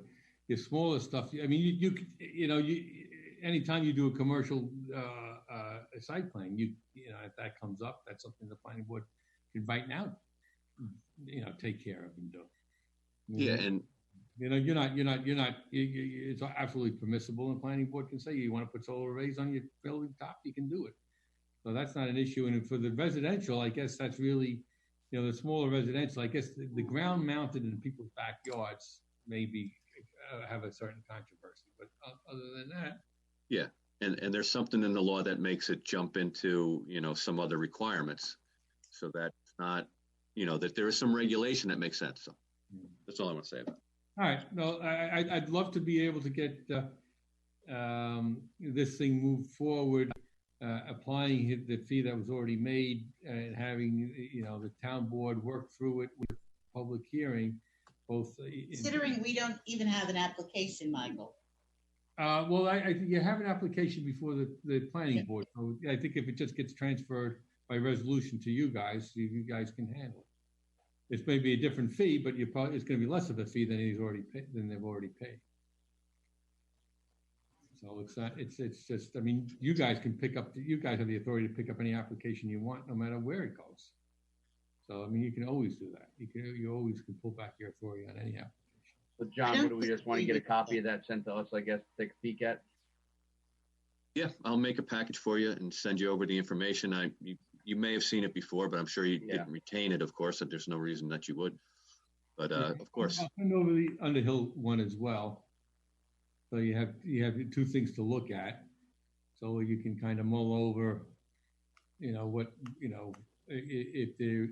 there are distinctions between the two, that ones that make you comfortable, one that make you uncomfortable, we can, it's a way to work through it, because you're gonna have to do it anyhow. Right. John, did you open a hearing? Worked in Lockwood, not Underhill. Did you open a hearing on this, John? No, we had no authority to open a hearing on it. Okay, so you just accepted the application.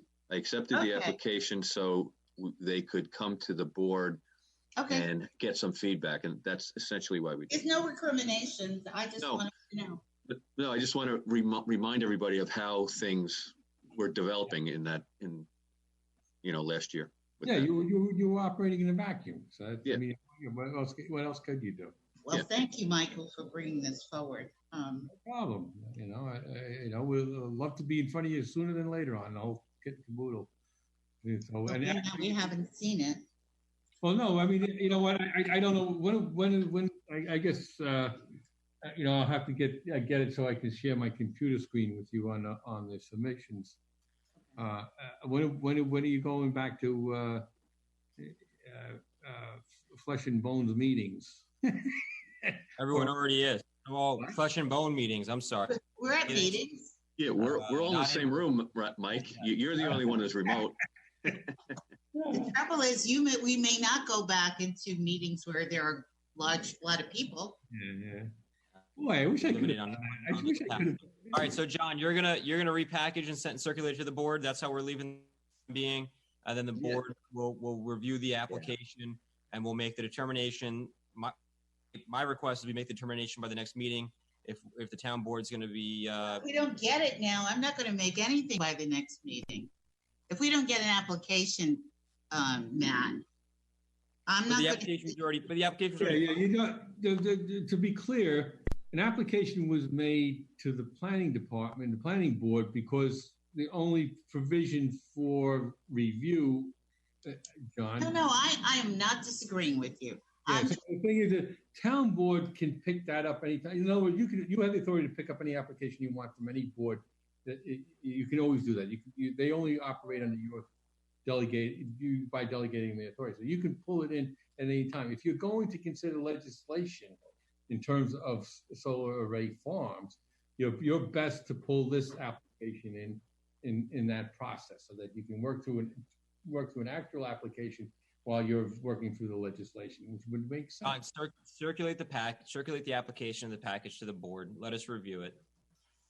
Yeah, I'll do that. I'll also have a conversation with Adam, and we'll, give you some backup.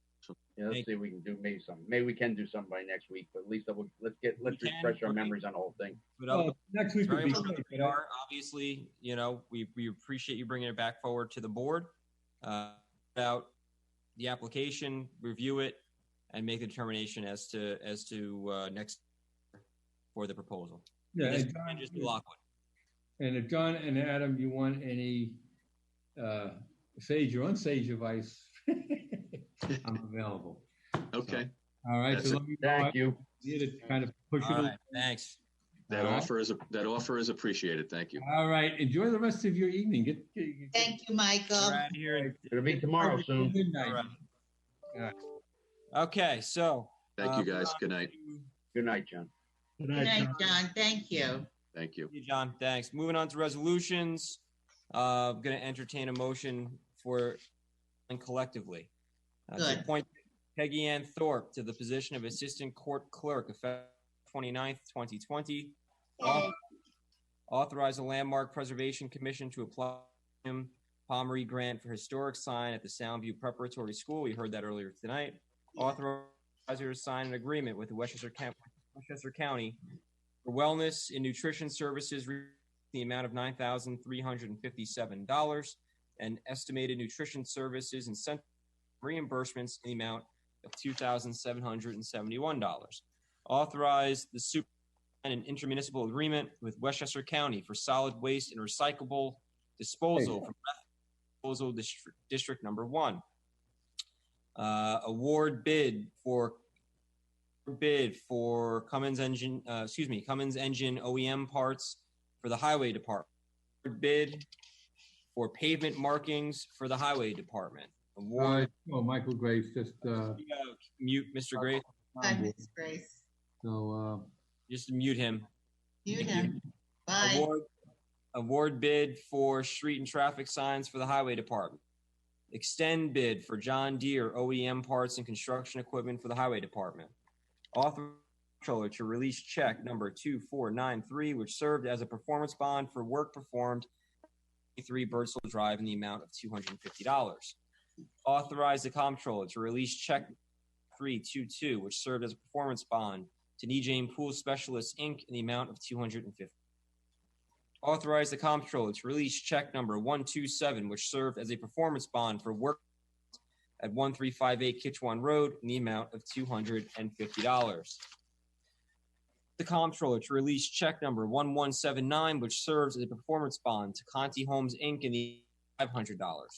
Authorize comptroller to release check number 121, which served as a bond for work performed at 3553 Flanders Drive in the amount of $50. Authorize comptroller to release check number 836, which is performance bond for work performed at 272 Birdsville Drive in the amount of $200. So moved. Give us motion. Second. All in favor? Aye. Aye. Any opposed? Any abstain? Motions carry. Motion to everyone. Will now entertain a motion to adjourn. Motion to adjourn. Meeting. A motion. We have a second. Second. All in favor? Aye. Aye. Meeting. Good night. Thank you, everyone. Good night. Good night, everyone. Stay safe. You too. Bye-bye. Bye.